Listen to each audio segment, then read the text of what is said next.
And we should be live. Hello, everyone. Let us know if you can hear us and see us and all that jazz. Welcome, YouTube. Welcome, Twitch. And soon to be welcome to Twitter and Rockfin. Colin is setting that up for you guys. I'm going to make sure that we are good to go on all fronts. Hello to all 5 of you on YouTube. Tina and I were looking right before we went live, and it seems like the entire world is live on YouTube right now. So we have quite some stiff competition, but this is the place to be, really. Yeah.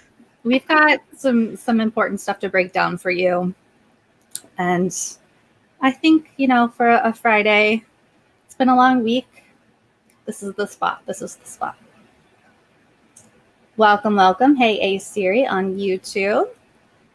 Right now, this is the behind the scenes. I'm going to send a text to let everybody know that we are live. If you're not on our text list, text COUP to 370-370, especially if you usually watch on YouTube. You cannot rely on them for notifications.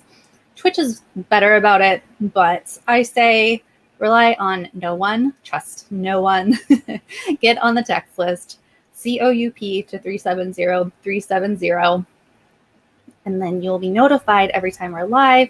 You won't miss anything. And you definitely don't want to miss today's, because this just broke, and It's egregious. It's horrible. It's what we suspected. Reporting by More Perfect Union. As you guys all know, the union vote in Bessemer, Alabama was extremely disappointing, but we suspected, thankfully, or thanks to a lot of More Perfect Union's reporting, we suspected that there were shenanigans. Right. Even worse than usual, union busting. So that seems to be the case, according to testimony that just came out. So Robert Copland, I agree. Status Quo is better than a lot of shows on YouTube. You're correct. So right now I'm sending that text. So those of you on the list, you'll get it. It's going to be like magic. So if you want to be one of those people who magically get the text, I would hurry.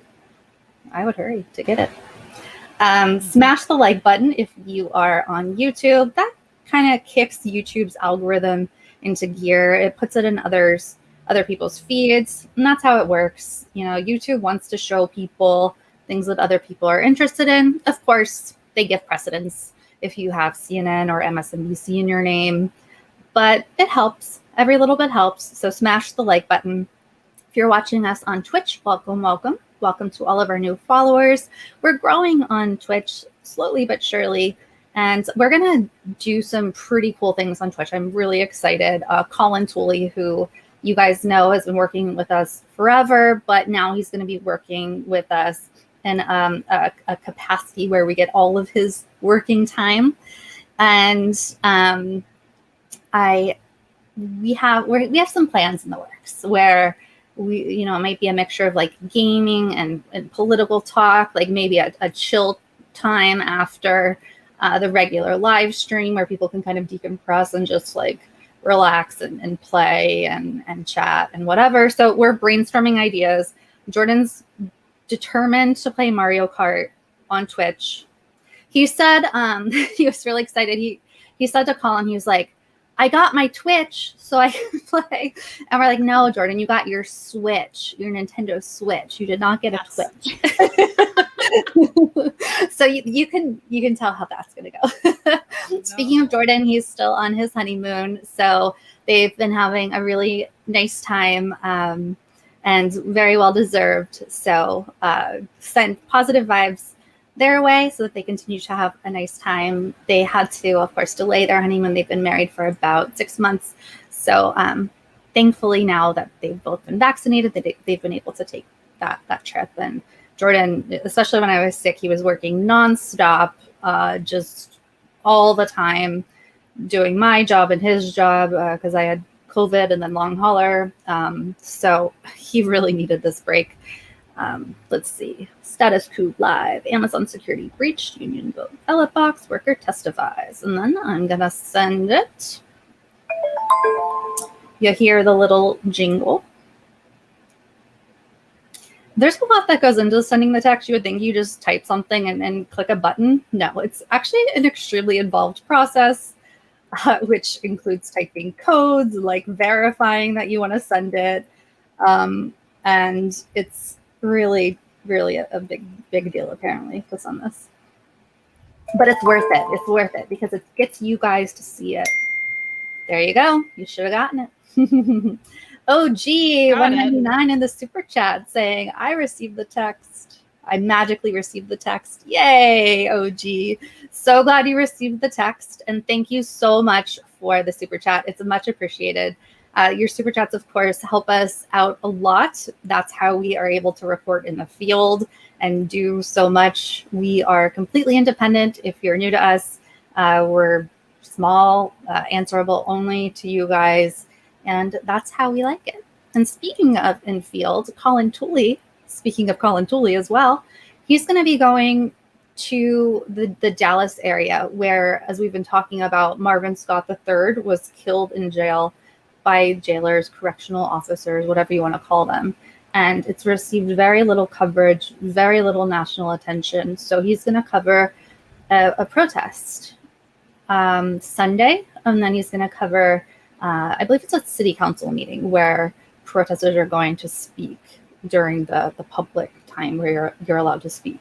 So that is something that I'm looking forward to because truly we will be there. They have local residents and a couple of local independent journalists who do cover. But as far as national coverage, I believe we'll be the only national outlet there. So, and that's because of you guys. So thank you so much for your support. If you're just joining us, smash the like button if you are on YouTube. Follow us if you are on Twitch.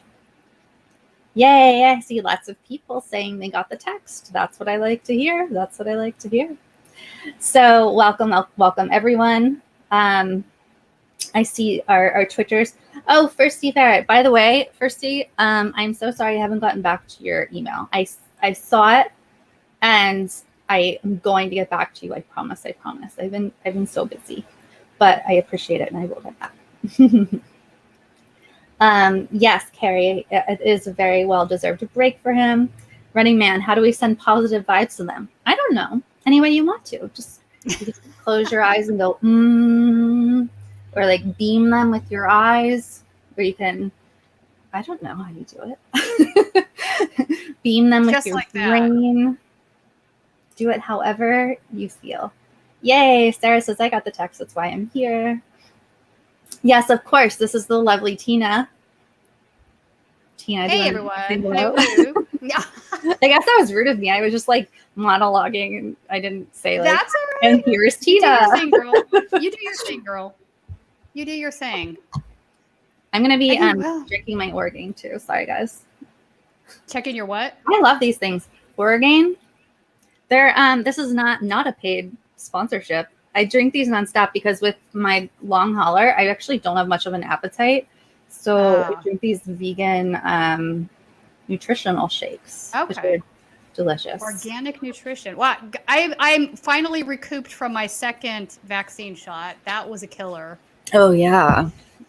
You had, what'd you say? You had migraines? And, I had migraines, low-grade fever, sleepy. Just... And the weird thing is it didn't affect me the very first day. The first day I got the shot, I actually went out and covered a protest right after, and was fine. Got home, was fine. Then at some point in the middle of the night, I woke up with this just massive headache. Yeah. Yeah, that's no fun. Was no fun, but I'm happy to be vaccinated. The Vax Club. Exactly. I can go out in the world feeling safer. Yep. Without wearing 2 masks. Right. Especially around. It does help. Well, we'll talk about that today too. The CDC came out with some new guidelines, which I don't know. I'm wary. I don't like it. I don't like it either because I think I'm going to continue to wear a mask. I think it's a good idea. I am because too. I think they're just trying to push out there. Well, they want to get workers back to work. But there's also been this whole entire cottage industry about fake vaccine cards and all this other stuff that's going on. I think it's just better to protect yourselves. We're anywhere near herd immunity on this. No. And what the efficacy of after the second shot, I think, is around 90%, which is really good probability. I mean, it's better than nothing. But that 10%, you could get sick. Right. Yes. So Tina says, yes, we are on Rockfin. We are indeed on Rockfin. Check us out there. Yeah, I was going to say something about the fake money, but I'll stop ranting about fake money. By that, I mean cryptocurrency. I don't understand cryptocurrency. I don't understand how Elon Musk can just say a word and it goes away. Like, that's not real money. It's not backed by anything. So my rant is about, because Rockfin, we get paid in cryptocurrency. Like, people pay them in real money, but we get paid in fake money. I don't like it. Well, we get paid in, I don't mind it. I think you just have to learn how to play that game too. Like, I was talking with Ron Placone about this. And so if you transfer it to Ethereum, which is the bigger cryptocurrency, like if you time that transfer properly, you can actually make decent money. So I'm like, Ron, two big guys got out and all of our, well, yeah, they got out on top, but they made a lot of money. The two guys. Okay, but the two guys that logged out made like six figures. So yeah, well, screw them. So they yeah, but we just need to learn how to time that stuff better. So yeah, I just want to be paid. You do that, and you let me know. If I earn $1, I just give me my $1. I don't care. Like, I don't want this fake, made up money that ruins the environment. And now everyone's going to yell at me. Well, that's actually a fair criticism. It does take a lot of energy to produce cryptocurrencies. All of those people that are doing this mining, they better have solar panels. That's all I'm saying. Yeah, it's true. Anyway, JR says, looks like I'm feeling much better. I am actually. It depends on the day. I am doing dramatically better than I was a month ago. I'm also, they're trying me on different medications and things. And so, yeah. And I'm also being very careful about my sleep. I'm making sure that I'm getting a lot of sleep, etc. So, yeah. True Blue says, Status Quo has become one of my go-to news channels. I love that. Oh, right on. I'm going to screenshot that. So someone, Jen is making a... Can you, actually, I could screenshot it. You can screenshot that. Also, somebody in the chat just mentioned that no vaccine is 100% efficacious. That is absolutely 100% correct. Yes. There's no such thing as anything that is 100%, which is why herd immunity is so important. Yeah. If everybody gets vaccinated, we don't need that extra 10%. It's enough to drive the virus out. So I don't think we're going to get there, though. I think there's a lot of folks that are very untrusting. We can get into all the reasons why. A lot of them are anti-vaxxers and they're spreading nonsense. But I also think there's some very real concerns about bot science, about not trusting bot government, which is also driving that needs to be addressed. We're just not in a good place with that sort of thing right now. And I can understand the reasons why we got here. Not everybody. Who was that? The gal that started saying the autism... the vaccine, what's her name? Jenny McCarthy. Jenny McCarthy, thank you. Yeah, I mean, that was all based absolute on nonsense. That the doctor who Wakefield made it all up. Yeah, he made it all up. So, but that did real harm, and that I don't think we've gotten past in a strange way. Even though that everybody is clear that was a made up survey or that she spread a bunch of nonsense around and then people globbed onto it. Some people still believe it, which is bizarre to me. But I think it was a turning point in the way people viewed or critically viewed what was going on with the CDC, with Big Pharma, like all of these things. Like, there's a grain of salt to every conspiracy theory, right? Most of these things aren't 100% entirely made up. There's something that's a grain of salt and then it explodes into something else, right? So I think, honestly, if they are, we need to address these things. There's very real concerns about, why are big pharmas protecting their patents when it's taxpayer dollars funding the research? Why is it that they get to sponsor their own studies? Obviously, there's a clear conflict of interest there. But, thank God we have peer review. So a lot of that stuff is checked. But peer review. What happened in Tuskegee is another example. I mean, there's reasons why people don't trust. And they need to be addressed. It's true. Okay, so we're gonna get started. First, I'll answer this important question of how many carbs this has. By the way, guys, I got a new eye prescription. I went to the optometrist for the first time in like 3 or 4 years, which is you should go every year. Yeah, not good, not good. I needed it. So I should be able to see this 29 grams of carbs. Is that how you say it? I don't know. Not sure. But yeah, and then Charlie says he just drank one. Yay, we're organ twins. Okay, so we have a bunch of topics to share with you today. I'm gonna drop in the chat the Wakelet, which if you guys have been following along, I've been doing these Wakelets, which I find really, really helpful because they organize the stories, but they also give you a chance to follow along and see all the links. So there's the Wakelet, Twitch and YouTube. You should now have the link. It doesn't let me send it directly to Twitter watchers or Rockfin watchers. I'm sorry. But I did share it on the Status Quo Twitter already, so you can go find it there. So those are the topics for today, and I am gonna dive right in. So first of all, the homework items. Follow and support us everywhere. statusquo.pub/us. And this is just a site you can go to whenever you want to find all of our links in one spot. All of our social media is here. Our Instagram, our Twitter, YouTube, Twitch, Facebook, our contact email if you need. And all of the ways to support us. As I've mentioned, you guys are it. We are answerable only to you. We are supported by you. So you can join as a member of Status Quo. You can support us via our reporting GoFundMe. You can support us via PayPal or Cash App, which Cash App is fun. People have been having fun supporting us with Cash App. That was something that people really wanted us to add because it's just easier for people to pull up on their phone. So we are $ Status Quo on Cash App. So that's one great way.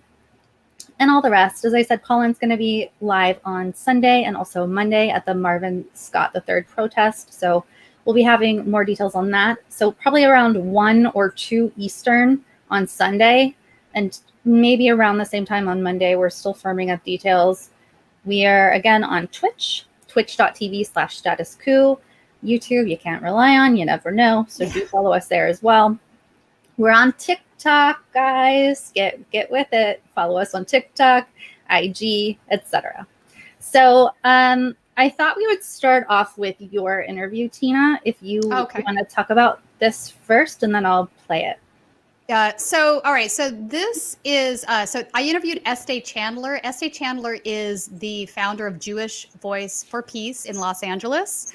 So there was a protest in front of the Israeli consulate on Tuesday, which is where I was able to interview her, obviously related to what's happening in Palestine right now.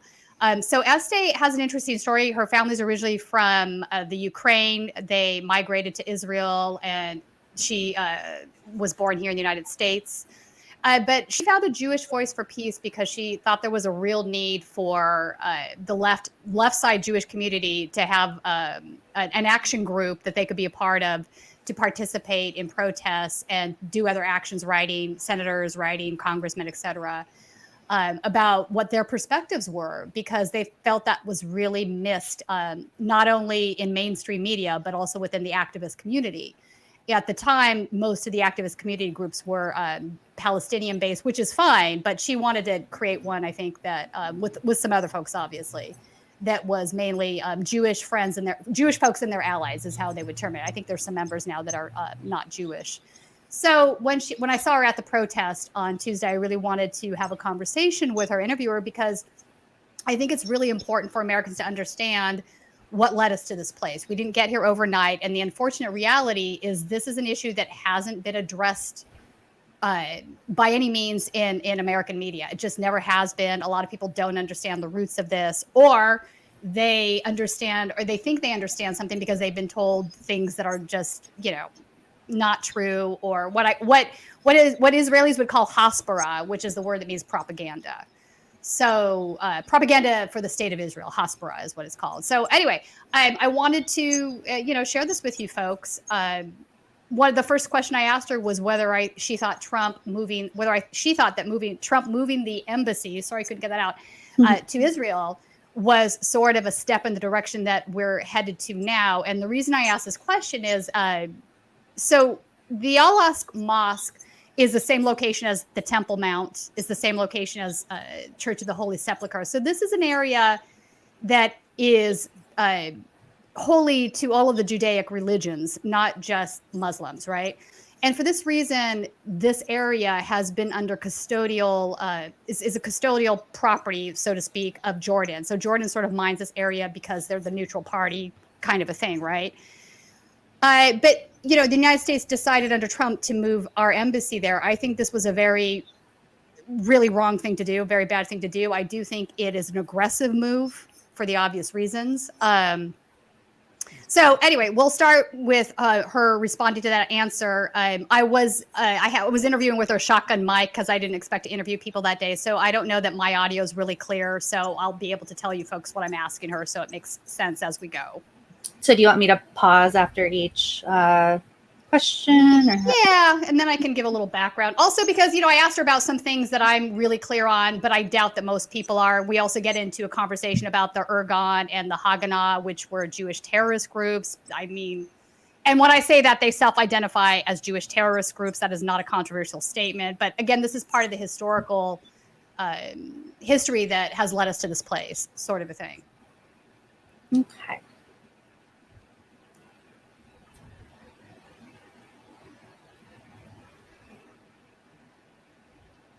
One second, folks. Let me make this big enough for you here.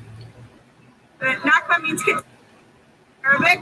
It is what befell Palestinian civilization when they weren't Israelis, they were Jewish militias gathered to displace the people and drive them out against international law.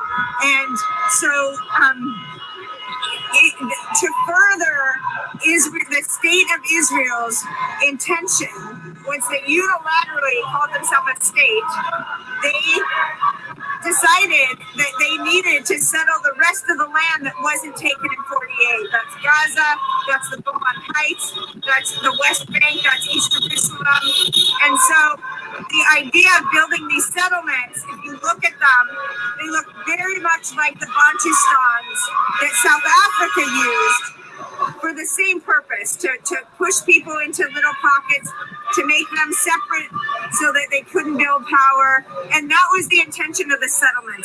So when they talk about the two-state solution being dead, it's important to realize that the entity that killed a two-state solution is Israel. So the only answer available now is actually, not a new idea. It's a very old idea. And it's a radical idea. It's called democracy. And there are people who get confused between Judaism and...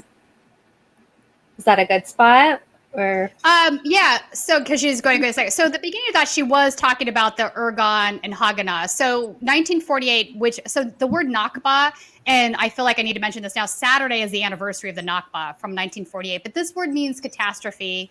And it's basically when they came in and they cleared the land for the Jewish settlers. This was the original settlements, right, back in 1948. So yeah, so they were terrorists. They self-identify as this, and I don't think people realize that this wasn't a peaceful handover of land. This was created through acts of terrorism. That's just not up for debate.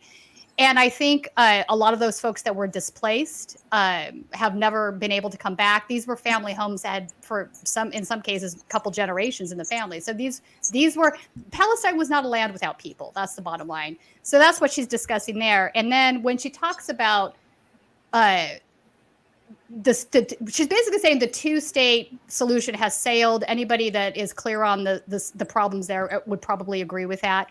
The settlements are now in every part of they're not just in Israel proper, right? There's the West Bank, there's the Golan Heights, which is actually part of occupied Syria. Gaza, obviously. So the point being is that like you can't retract all of these things. That was part of the program. That was the intention. So her idea is this. What she's arguing for is that it's time for Israel to basically grow up and become an actual democracy. And what that means is equal rights for everybody that lives there, period, no matter whether they're Jewish or not.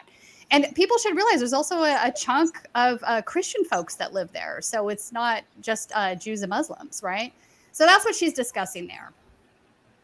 Very interesting, yeah.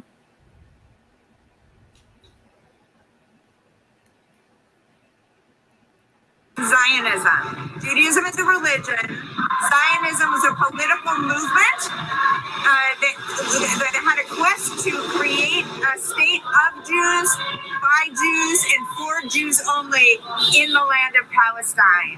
It never ceases to amaze me how the actions of the state of Israel that some religious Jews hold up break Jewish law. There's no rhyme or reason. In fact, now, as right-wing and racist as Prime Minister Netanyahu is, he's not the most right-wing. He's actually invited people from the Kahanist movement, from a movement that actually believes in not only driving out every Palestinian, they believe in killing them to do so. Okay, yeah, well, let's stop there because that's a kind of a loaded statement if you don't know what she's talking about, but this is true. So there was a party called Kosh. Kahana was this incredibly right-wing guy. He was an American that moved to Israel. He started a party called Kosh. They actually argued for the genocide of the Palestinian people, actual genocide. For this reason, Israel banned the party from participating in national discourse, national politics. Could not run anyone for the Knesset, right? But now, flash forward, and this is really a big turning point. I think what she's pointing out here is important. So this last go-around, because Israel is a parliamentary system, they have to form coalition governments. So apparently Netanyahu had invited the Kosh folks into his group in order to maintain power, which is a very deadly thing. The other thing that she mentioned is this conflation that happens between Zionism and Judaism. They're not the same thing. Political Zionism is exactly that. It's a political movement. It has nothing to do with Judaism. It's unfortunate that those things have become married, in my opinion, because it forms the basis for a lot of anti-Semitic arguments. And it also Teflon coats the government of Israel from being criticized, which I think is very dangerous. There is no such thing as a government that should be protected from criticism. Period. End of story. That's just a very dangerous place to go to. But obviously they intentionally sought that protection by intentionally conflating these two things together. And I think it also bears mention when she says that it's there. Some of these things are very diabolically opposed to Judaism. She's right. There's a group of religious Torah Jews that is very much against the state of Israel, and they say publicly. You can find some interviews of these folks, I think, probably on YouTube. But they think that the state of Israel goes against the creation of this, goes against teachings of the Torah. So again, people need to keep in mind political Zionism is to the benefit of multinational corporations, the military-industrial complex. It's to the benefit of the American imperialist system. There's a reason that people try to marry this together. They use the Jewish people, I think, to mask some of the things that they want to do, and that's very unfortunate. I think it's also why you see a lot of times white supremacists and in some cases Nazis like Richard Spencer sort of being allied to the right wing in Israel because they both believe in ethno-states. And as long as Richard Spencer saying Israel's okay, they're going to ignore the fact that he's anti-Semitic white supremacist, which I think is an incredibly dangerous thing to do. But we've seen this happen. So it's kind of a hot mess, if you ask me. But I'm hoping that explaining some of the things that Estee and I are discussing is helpful for Americans, because I know a lot of this stuff it doesn't get explained. It doesn't get talked about, Yeah, I think it's very helpful. Absolutely. All right, let's do the next section then. If we're looking at the Israeli government for the answer, that's your answer. You're not going to find it there. You know, if a two-state solution was ever possible, then it was the Israelis that purposefully made sure it could never be possible. That is the whole point of putting settlers all over the West Bank, moving the embassy to Jerusalem, which was supposed to be something they were going to discuss in, a negotiation of, final status, was a huge provocation. And let's not forget that on the day when they did that, when they had that ceremony, the March to Return in Gaza was going on, and Israeli snipers literally gunned down over 60 peaceful protesters like the ones you're seeing out here today, there to say, we were ethnically cleansed from this land, and we should, by law, by international law, should be allowed to return. They just mowed them down as they're having this ceremony. Everything that the Trump administration did was a further escalation, was to take away rights, was to take away land. So, yeah, all right. So what she's talking about here is the expansion of the settler movement. So originally, after they had their original borders there, right, they kept expanding and they're illegal under international law. But, there's an argument to be made that at that point in time, they could have stopped with what they were doing, and these people could have coexisted and things would have been fine. I don't know if that's true or not, but that's one point of view. But that didn't happen. They expanded the settlements, and the settlements are everywhere. And when I say settlements, let's be really clear on what's going on here. They are just taking the houses. So they come in there. And what's interesting is the fact now we have camera phones there on the ground on the West Bank. So whether you're in, Hebron, Haifa, like all these areas, you can see this happening where they're invading the houses and they're kicking the Palestinians out and they're taking over the homes. So I don't think it's a big leap to ask people, like, if somebody came into your house in the middle of the night, took your house away from you and told you had to leave, what would you do?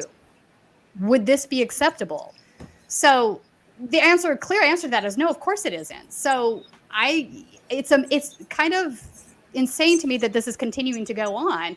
And so what the left wing here is arguing is that needs to stop. It's time that we turned Israel into a full-blown democracy. And being in a democracy means everybody has equal protection under the law. And just to make something else clear to folks, when they talk about apartheid, what they're actually, one of the things they're referring to is this legal thing that I'm discussing. If you are in the West Bank or Gaza, you do not have access to Israeli courts in the same way as you do as an Israeli citizen. Oftentimes, most often, you're tried under military law, which is a different thing. As you could imagine. So there are absolute distinctions that are happening here. I don't think that's controversial up to debate either. Yeah, that makes sense.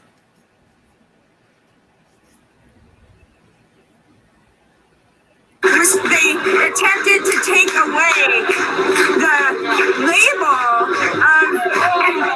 of refugees, just to make it up, because for some reason, for some people, the book that they don't believe in is called the dictionary. So they don't believe, they want to make up that, ethnic cleansing means something else, that a freedom movement means something else, that apartheid applies to someone else. But these are words that have definitions, and Israel is an apartheid state. It always had different sets of laws for different people based on your religion or ethnicity. So that's what she's describing there, is whether or not they get tried in an Israeli court or military law. So, let's talk about the fact that that's all right. So a lot of what's going on, there's also fear driven. I think a large portion of the Jewish population, Israel, worries that if they did allow equality under the law, they would no longer be the majority of the population. It would be more 50%, kind of a thing. And that they would lose their protection.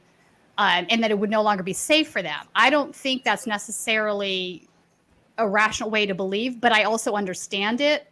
We're talking about a group of folks that have suffered for, a a long time, not just with the Holocaust, pogroms, whatever else. And anti-Semitism is still alive and well. It's alive and well in the United States. I don't think that's up for debate. So fear can be a very powerful driver of where you're coming from. You know, I had a conversation with somebody on Twitter this week, and an Israeli, and she was saying that there was no other safe place in the world for her. And I'm like, you're wrong. I know you probably believe that, but I can tell you without equivocation, Los Angeles is safer. Come. So anyway, I thought folks would find this conversation interesting. There's going to be another protest on Saturday. There's going to be protests everywhere because it's the anniversary of the Nakba. So I'll be covering that. I'll see if I can get some more interviews with folks that might be helpful. But I just think the discourse on this hasn't been robust. It's been a very small set of viewpoints that have been shared by the mainstream media. And I don't think that benefits anybody, because the viewpoints, even within the Jewish community, are not monolithic. Right. Yeah, I should also mention that we're going to have Abby Martin on. We're nailing down the dates, but everyone pencil in sometime in the next few days, most likely Monday at this point. So she has the documentary, I'm sure many of you have heard, Gaza Fights for Freedom, where she and her partner, Mike Preisner, went to Gaza and had some very harrowing experiences. And it's honestly, I started the beginning this morning again. It's been a while. So I couldn't even make it past the part where the Palestinian children are trying to get enough water, and they can't get the water in Gaza. Yeah, in Gaza. And they can't get the water because they couldn't get, they aren't allowed to get the parts through. No, Gaza is absolutely an open air prison. I don't think that's a controversial statement. Folks need to understand, if you're in Gaza, you can't leave, you can't get things in and out. And that's not only on the land border, also the sea border. They are absolutely trapped in there. It's a ghetto. It's a very bad situation. Yeah. Yeah, it was heartbreaking. Like, I had to take a break. I've been immersing myself in just these heartbreaking things, which is like a really privileged thing. Like, oh, I need a break from this. So these kids in Palestine these Palestinian children don't get a break. These kids in Gaza who can't get clean water don't get a break from this. But it weighs so heavy. But she and Mike have made that documentary. I'll have to watch it. I haven't watched it yet. Yeah, it's freely available now. So right on. Go to the Empire Files YouTube page and you can watch it. Just open for you. YouTube is hiding it. You can't go search for it, and it's under age restrictions and stuff. Yeah. So just go to the Empire Files directly on their channel and you'll find it. But YouTube is definitely trying to hide it from folks. So as you would expect. So yeah, that was a great interview, Tina. And Tina's also lining up some other potential great interviews with really hardcore Israeli. Yeah, so I have an activist friend from Tel Aviv who lives in Tel Aviv, and he's very much a hardcore activist. And I think it would be interesting to hear from an Israeli Jewish person who is very much anti-Zionist. So, this is a voice you would not normally hear. So I think these are the voices that need to be given a mic because nobody else is doing it. And I think his point of view is valid. He grew up there. He lives there. He sees the things that are happening on the daily.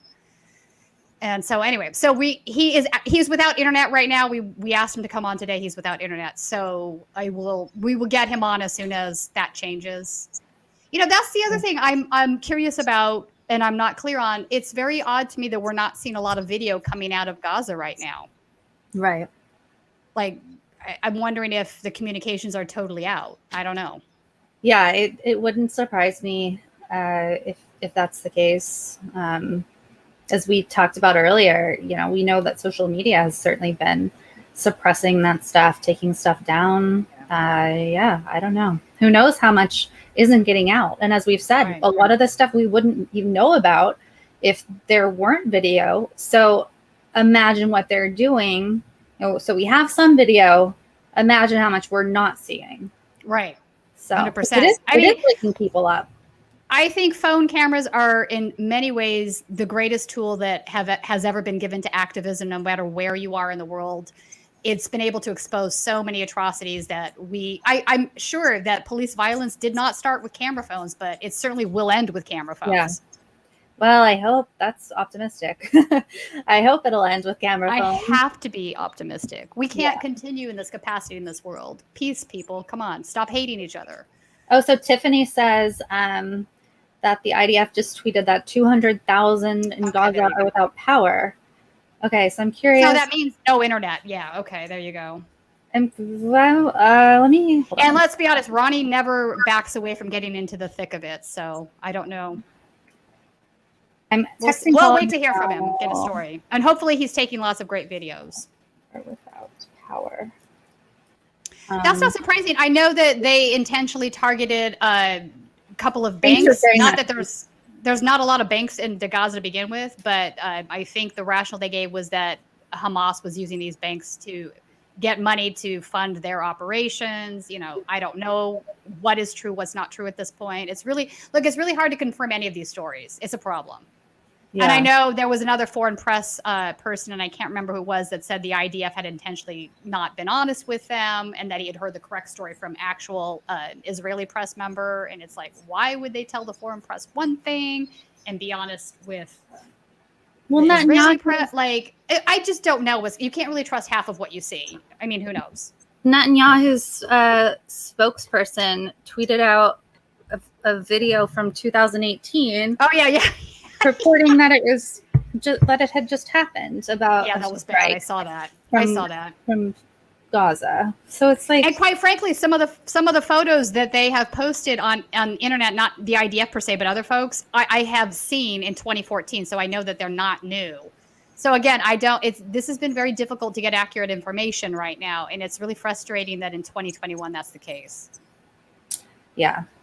Okay, so Tiffany says IDF blaming Hamas rockets fell short and took out Gaza's power lines. Yeah, I don't believe that. Interesting blaming. I'll be honest, I don't believe that. Yeah. Well, I mean, it's possible. I suppose, yeah. That sounds. But take with a grain of salt from IDF. Exactly. My point here is, who knows what the real truth is? We can't confirm anything. Very little, like I'd say 10% of what we're seeing at this point we can confirm anyway. Right. Okay. So, on these same lines, this actually just came out. Bernie Sanders with an opinion piece. Bernie, obviously, good old Brooklyn Jew who they still try to smear as anti-Semitic somehow. Often. Look, I will say this without equivocation. I cannot tell you how many times any Jewish person speaks out against Israel. They either get called a kapo, which is which is a horrible term. Don't ever use that. It means like self-hater. You're a traitor to Jewish people if you're Jewish.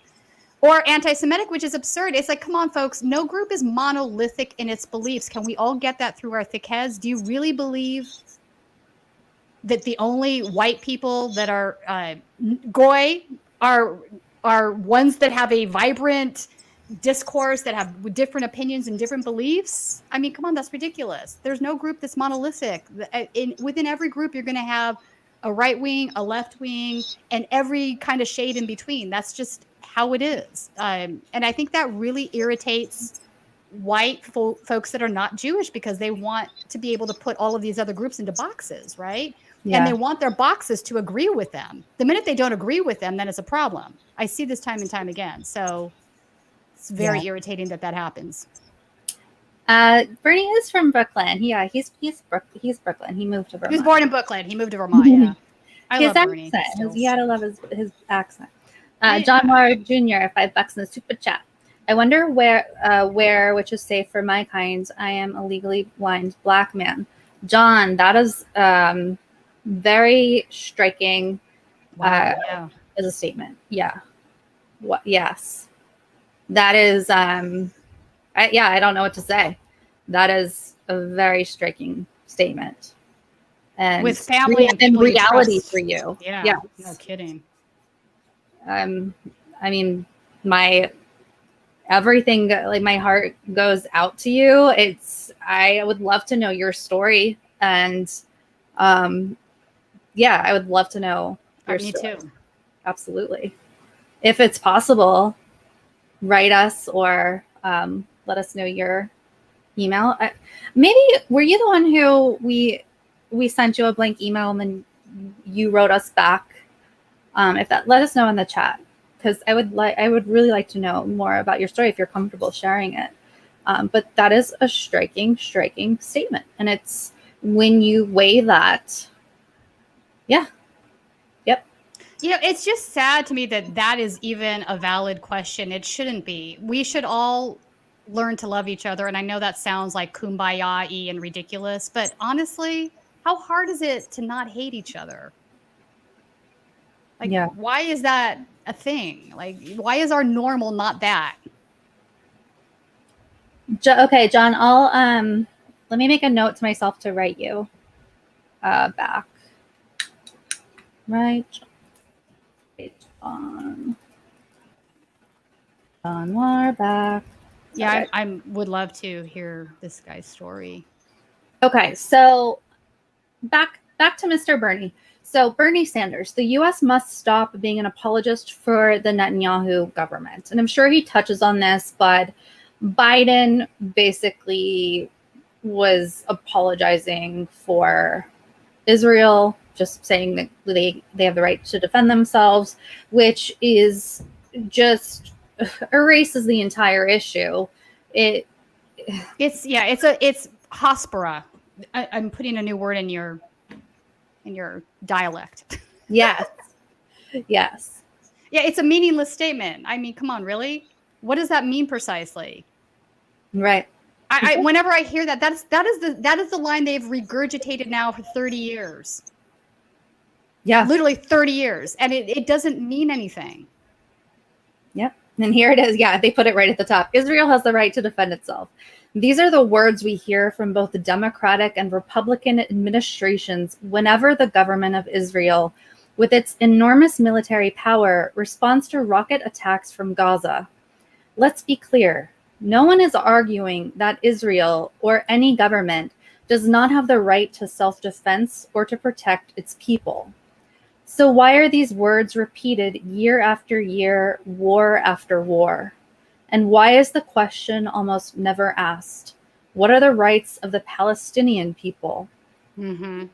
And why do we seem to take notice of the violence in Israel and Palestine only when rockets are falling on Israel? In this moment of crisis, that's a great question. Like, obviously, though, there are water issues constantly in Gaza. The open air prison is a constant in Gaza. So that doesn't make the headlines. It's only a headline when things escalate. And yeah, so that's a great point. The question that the media should be asking is, what are the causes of this escalation? Because the rockets falling on Israel doesn't happen in a bubble. It's a response to something. And the war is very much asymmetrical, let's be clear. Right. Yeah, there is the Palestinians are not in power. Israel. No, they have zero. They're occupied. They have zero. They're in power. They have no power. They're not even a separate country with equal power. So this idea that they're going to war is ridiculous. It's not. They're being attacked by their occupiers. Who are they going to war with? They're literally being occupied. It's a ridiculous notion. You go to war with somebody that has sovereignty somewhere else, right? These folks have no sovereignty. They live under a military occupation, folks. Like, I mean, so this is what I'm talking about when I say hospera. This is the way the conversation's framed to make it seem like it's something other than what it is. And I don't know, it's quite bothersome that folks don't see, the ones doing the framing, that they don't see how this is potentially quite harmful for the diaspora, right? Nobody wants to talk about that aspect. Yeah. Oh, All right, let's see what else the senator has to say here. Yes. Bravo for Bernie for speaking up, because very few politicians are willing to do this, although more so do so now, which is we have seen more speak up. Interestingly, in this moment of crisis, the United States should be urging an immediate ceasefire. We should also understand that while Hamas firing rockets into Israeli communities is absolutely unacceptable, today's conflict did not begin with those rockets. Mm-hmm. Palestinian families in the Jerusalem neighborhood of Sheikh Jarrah have been living under the threat of eviction for many years, navigating a legal system designed to facilitate their forced displacement. He's right. And over the past weeks, extremist settlers have intensified their efforts to evict them. With guns. And tragically, those evictions are just one part of a broader system of political and economic oppression. For years, we have seen a deepening Israeli occupation in the West Bank and East Jerusalem, and a continuing blockade on Gaza that make life increasingly intolerable for Palestinians. In Gaza, which has about 2 million inhabitants, 70% of young people are unemployed and have little hope for the future. He goes on to, I'm not going to read this, I guess it's pretty short.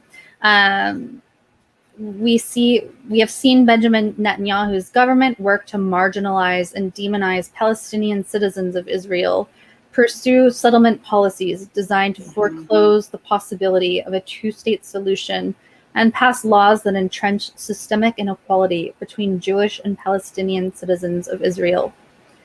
None of this excuses the attacks by Hamas, which were an attempt to exploit the unrest in Jerusalem. By the way, that's something I'm sure you've explored this, but isn't Hamas a creation of Israel or funded or I need to explore this more, but I did read about this. Is this not sounding familiar? That is not sounding familiar, so I don't know. I'll dig on that more. But there is something very strange about the funding or the origins of Hamas that makes it seem that designed to that might be related back. You'd have to go back to maybe Arafat to find the roots of that, because there was definitely some back and forth there. I would go back to the Oslo Accords and maybe research that. I don't know though. I wish I could tell you. I don't know. I think one of the things that Bernie is talking about here that I think is important to mention too is, so Netanyahu, and people need to understand this, Netanyahu is not the most far-right guy in Israel. Likud is not the most far-right party in Israel. There are other parties like the Home Party, which are absolutely neo-fascist, ultra-nationalist, they're scary, absolutely scary parties. We could talk about how this happened, and I think that would be an interesting exploration about what having constant military occupation, or even for the occupiers too. This is not. I mean, this isn't a one-sided thing. I mean, the psychological effects of that is what I'm talking about. It's not a one-sided thing. There's a reason we got to the place we got to today, right? I mean, at the birth in 1948, was the state of Israel an incredibly hard right, neo-fascist country? No, not at all. It certainly got to that place, right? So there's very, very small left-wing left in Israel, which is unfortunate, but that is a fact. And Likud, who is the party, governing party in power, who they have formed coalitions with, are much, much further to the right. We talked about Kahana, this guy, look him up if you have a chance to, but one of the Koch party members was responsible for a massacre in a mosque where, a lot of people were killed, mass shooting. So that was what I mentioned that they were outlawed by the state of Israel after that. But apparently, Netanyahu's now invited them back in, which is a very dangerous, deadly thing. So understand that. I think we have to understand where all these players are coming from. They are very much far right. Yeah. Very much so. These are ultra nationalists. They're fine with fascism. I know that might sound sort of counterintuitive, and it should sound counterintuitive because that flies in the face of any tenets of Judaism that I know of, that I'm aware of, that I was raised with. So it's kind of crazy. So here's part of what I was talking about. The original is in the Wall Street Journal, but they, of course, have a crazy wall that you can't break through. Out of The Intercept, blowback, Okay. how Israel went from helping create Hamas to bombing it. Hamas wants to destroy Israel, right? But as Mehdi Hassan shows in a new video on blowback, which is a podcast, but I don't know if they're referring to that. Probably not. But as Mehdi Hassan shows in a new video on blowback, Israeli officials admit they helped start the group. Interesting. What do you know about Hamas? That it's sworn to destroy Israel, that it's a terrorist group prescribed both by the United States and the European Union, that it rules Gaza with an iron fist, that it's killed hundreds of innocent Israelis with rocket, mortar, and suicide attacks. But did you know that Hamas, which is an Arabic acronym for Islamic Resistance Movement, would probably not exist today were it not for the Jewish state? That the Israelis helped turn a bunch of fringe Palestinian Islamists in the late 1970s into one of the world's most notorious militant groups. That Hamas is blowback. This isn't a conspiracy theory. Listen to former Israeli officials such as Brigadier General Yitzhak Segev, who was the Israeli military governor in Gaza in the early 1980s. Segev later told a New York Times reporter that he had helped finance the Palestinian Islamist movement as a counterweight to the secularists and leftists of the Palestine Liberation Organization and the Fatah Party, led by Yasser Arafat. Yeah, so that's what I was talking about. I didn't realize this, though, that this went back to the 70s. Interesting. Who himself referred to Hamas as a creature of Israel. I think Arafat was actually a fairly reasonable guy. And even though he was painted by U.S. media as not being a fairly reasonable guy, he was, painted as a terrorist whatsoever. But if you really look at the fact, I mean, he was really interested in creating a peace agreement that was permanent and real. I don't think, I think that's where we lost any idea that a two-state solution was even remotely possible, was that period of time. Yeah, this is wild. This is fascinating. I did not know this. Yeah. The Israeli government gave me a budget, the retired Brigadier General confessed, and the military government gives to the mosques. Hamas, to my great regret, is Israel's creation. Avner Cohen, a former Israeli religious affairs official who worked in Gaza for more than 2 decades, told the Wall Street Journal in 2009. Back in the mid-1980s, Cohen even wrote an official report to his superiors, warning them not to play divide and rule in the occupied territories by backing Palestinian Islamists against Palestinian secularists. Yeah. Okay. I suggest focusing our efforts on finding ways to break up this monster before this reality jumps in our face, he wrote. So, yeah. You didn't listen to him. I'm going to have to go and listen to this episode, this podcast episode. That's fascinating. This is new information. Also, I wanted to point out, Donnie in the chat he sort of made a mention of how the United States has sort of pushed Israel to the right, military industrial complex, because it benefits empire. I don't disagree with that. I think Israel has always been a tool for empire, right? I don't know that when people, speak on, say that how much they love the Jewish people and they protect Jewish people, I don't believe them. I think it's disingenuous. I think that they have their own selfish interests and that it serves those selfish interests, which is why I think it's dangerous. And I also think that I find it very disturbing that there's some rhetoric that's been out there this week in the media. Like, how can you be a leftist Jewish person and not be fine with, what Israel's doing in Palestine right now? If you're an American Jew, that's your home state. That's really offensive. Home state? No, America. Americans are American. There's no dual loyalty. That's sort of playing into an anti-Semitic trope. I've seen like 2 different reports this week where that was sort of insinuated. Yeah. And it's totally unacceptable. You don't understand that there's American left Jews that aren't fine with this because you want the entire, again, this monolithic thing. You want them to fit into this bucket of your beliefs and support your beliefs. And part of that supporting your beliefs is having this, what you're calling dual loyalty to another country, a foreign country. Yep. Yeah. It's crazy to me, but this is sort of where the rhetoric goes off the rails, right? These are anti-Semitic people that think they're not anti-Semitic because they're pro-Israel. Henry, wrap your head around that for a second. Henry, you're right. That's like the United States absolutely has done similar things. Oh, 100%. Yes. So. Okay. So that was an interesting kind of, a side step from Mr. Bernie here.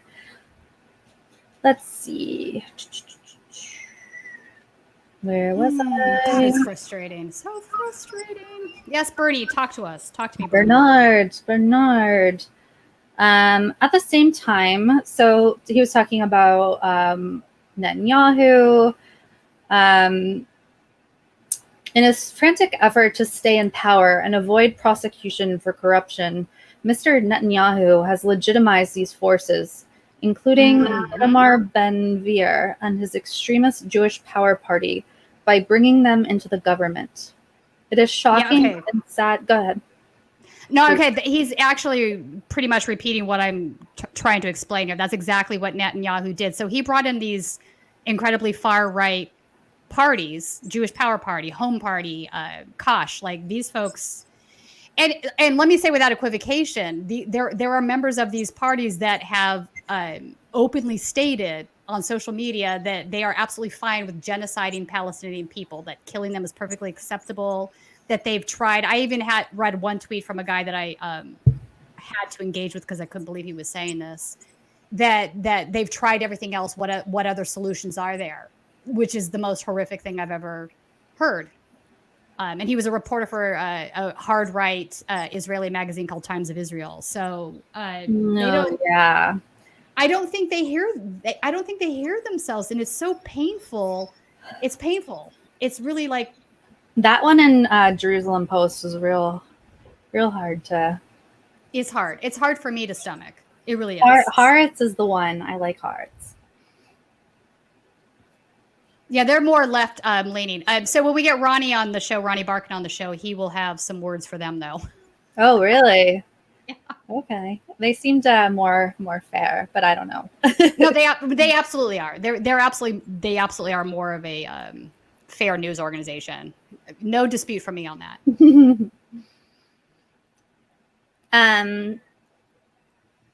Okay, so these dangerous trends are not unique to Israel. Around the world, in Europe, in Asia, in South America, and here in the United States, we have seen the rise of similar authoritarian nationalist movements. And that's something that I am having a really hard time with. So I think even people who have, good hearts and minds and denounce nationalism in the United States and see that it's bad and wrong and not good. Somehow there's blindness when it comes to Israel. I agree with that. Yeah, and I agree with that. And I have to tell you, it's not helpful. If anything, this is a society, in my opinion, that needs help in this area. They are, if you raise your children to believe all Arabs are evil snakes, these are not my words. These are things that I've heard these folks say from the time they were small. Like this, you can't grow up being constantly told these things and have a healthy perspective about, you just are going to naturally other the other person, right? This is very unhealthy. But I think all decades of this coupled with military, what's the word I'm looking for? You have to serve in the military. Draft. There's another word. Oh yeah. Yeah. They're required like every 18-year-old. So, there's certainly an environment that has been created there. I don't think that was intentional, but it's certainly the case. it certainly drives everything to the right wing, right? I don't think that's I don't think it's an intended consequences, but it's definitely an unintended consequence. Yeah. So. And then Bernie gets a little bit hopeful here. At the same time, we are seeing the rise conscription. Thank you. Conscription, big word. We're seeing the rise of a new generation of activists who want to build societies based on human needs and political equality. We saw these activists in American streets last summer in the wake of the murder of George Floyd. We see them in Israel. We see them in the Palestinian territories. Oh, and then Bernie says, with a new president, the United States now has the opportunity to develop a new approach to the world, one based on justice and democracy, which, no, Bernie, because you started out with the words that the new president said, which do not line up with that. Exactly. But maybe that's a sly jab. I'll give Bernie the benefit of the doubt there. But... I'm guessing that's a jab. He does like to jab like that. Let's be honest. I can hear him saying that in his sort of like sarcastic way. Like, come on, Biden. You're supposed to be this new president. You have an opportunity. What are you going to do with it? Are you going to piss it away and say like Hospital words like Israel has the right to defend herself, which just doesn't say anything? I mean, these words they're meaningless. They don't really talk about or solve the problems that are there. Right.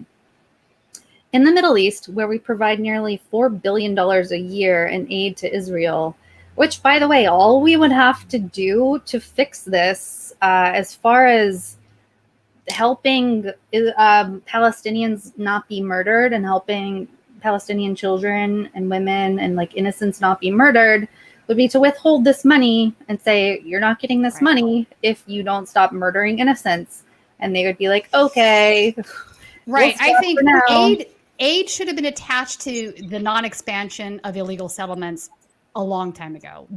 I mean, I don't even know how that is a controversial statement and why that wasn't done. That should have been the case. I think because the big driver of the violence has been, for I'd say at least 2 decades, the expansion of the settlements. There's no two ways about that.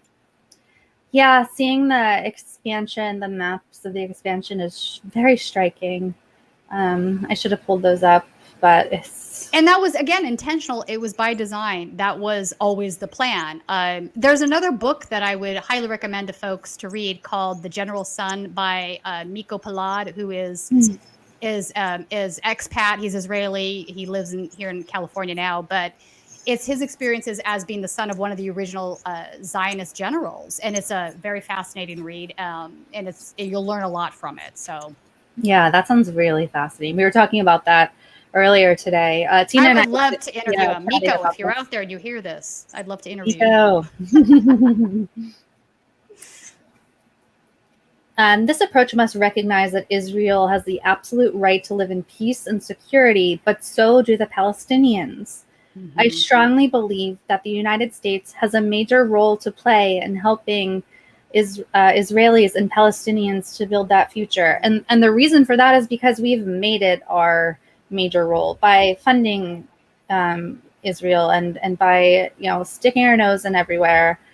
But if the United States is going to be a credible voice on human rights on the global stage, which we're not, we must. Yeah, that's never going to happen. Look, we're talking about, I think another part of this conversation, like you laugh because it's funny, but it's not. I mean, think about this. The ICC, we are not a member state of that, neither is Israel. Why do you think that is?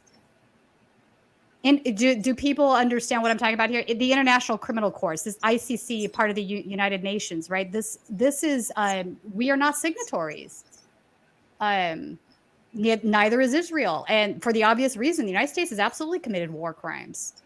Yeah. Is the United States willing to be taken to The Hague for war crimes? That's the question. And sure. Obviously the answer to that is no. Yeah. Which is why we're not a signatory. So, which is massive hypocrisy. And in fact, I interviewed Dr.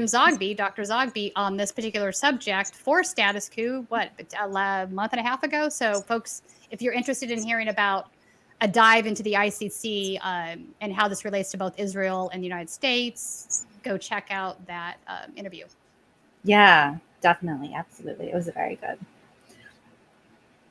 And Bernie ends out here by saying, we must recognize that Palestinian rights matter, Palestinian lives matter. So I think Bernie did a good job. He tread pretty carefully there. No surprises really, but that's sort of necessary. Again, this is a very emotionally loaded conversation, and it's particularly emotionally loaded for Jewish folks. It just is. Yeah. When you're raised to believe that Zionism is a good thing, and you don't question it, and then you have to go through this process sort of losing your religion when you start to question it because you see things that don't seem right to you. I mean, so it's emotionally explosive thing that happens. And I think the same is true also for non-Jewish folks that are American that have been not ever questioned it either because they weren't ever given the information properly. Our mainstream media does not cover this topic at all, let alone well. And part of the reason is because of this, the state of Israel has been Teflon coated because they intentionally decided that they were going to conflate the idea is Israeli and Jewish into one thing, which I think, in my opinion, has been very disingenuous and dangerous for the diaspora, because this is not true. It's not true, and it's, again, I hate to say this, but I have to say it again: no group is monolithic in its beliefs, and silencing people within a group for something that doesn't fit with your American empire viewpoint is really problematic. Yeah. Wonderful point. Yeah. Carl Knight, $10 in the super chat. Thank you, Carl. Much love to Status Quo. Much love right back to you, Carl. The super chats help so much. Thank you. Thank you. We're also going to be setting up, now that we have Colin with us, setting up the Streamlabs chats, whatever that is. Yes, Streamlabs is OBS. I can get my background back.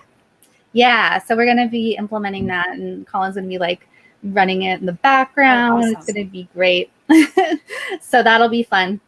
In the meantime, though, keep those super chats coming. If you're on YouTube, smash the like button, share. And yeah, keep up what you're doing. I actually want to show, I didn't set this up, but I'm feeling inspired to show part of Abby's doc here, because actually I want to show the part that I had to turn off. Oh, okay. So is this a lot of interviewing that she's doing? Well, so I'm because I want to show, because everyone's talking as we should be about the bombs and the missiles and the deaths, but I want to show this part because of it's every day for these people. Yeah. And I just am, I don't know. I just find it striking and so important, and I really want everyone to watch this. So this is Empire Files, Gaza Fights for Freedom. I might scroll around a bit. I can't remember exactly where it is, but this is a family in Gaza talking about how they live. Oh, God. So I do want to point out what they're saying about the caloric intake is, I know that sounds completely crazy probably to a lot of folks, but it's absolutely valid. It's true. It is undeniably true. So between 2007 and 2010, at the height of the blockade, and this was disclosed through a release of some Defense Ministry documents, they were absolutely calculating the number of calories that they could, that would allow for a daily diet that they wouldn't be malnutrition, but obviously they were. And I think the Israeli military spokesperson in response to this said that they were trying to avoid a humanitarian crisis, which is ludicrous. I mean, seriously, that's her response. So a lot of these things, this is unacceptable, like absolutely unacceptable. How did this even happen? How is this, like, it's shocking to me. Yeah, I just can't. Like, I find that just, how could anyone watch that? And then you see the videos of people on the ground saying horrible things about Palestinians, calling them horrible names and saying they want to carpet bomb them. And you see that a lot in the social media groups. Like, if you want to take a peek into where, well, this is what I was talking about. So, needing an intervention in the society. There are, and in fact, I'm trying to, was it Ravine? One of their presidents actually had said the same thing, and then he got dragged for it. But he referred to the Israeli society as being a sick society. But this is why, because when you're raised on a doctrine of hate begets hate, right? I mean, that's just, Kahanists didn't come out of nowhere, right? They were fed a diet of steady hate. And a lot of this extremism is coming from the settler movement, right? The most far-right groups that we're discussing here today are definitely part of the settler movement. Aria says, Jews like me are silenced. Yes. Yep. I feel you. Yeah. Or you're called a capo, right? You're some.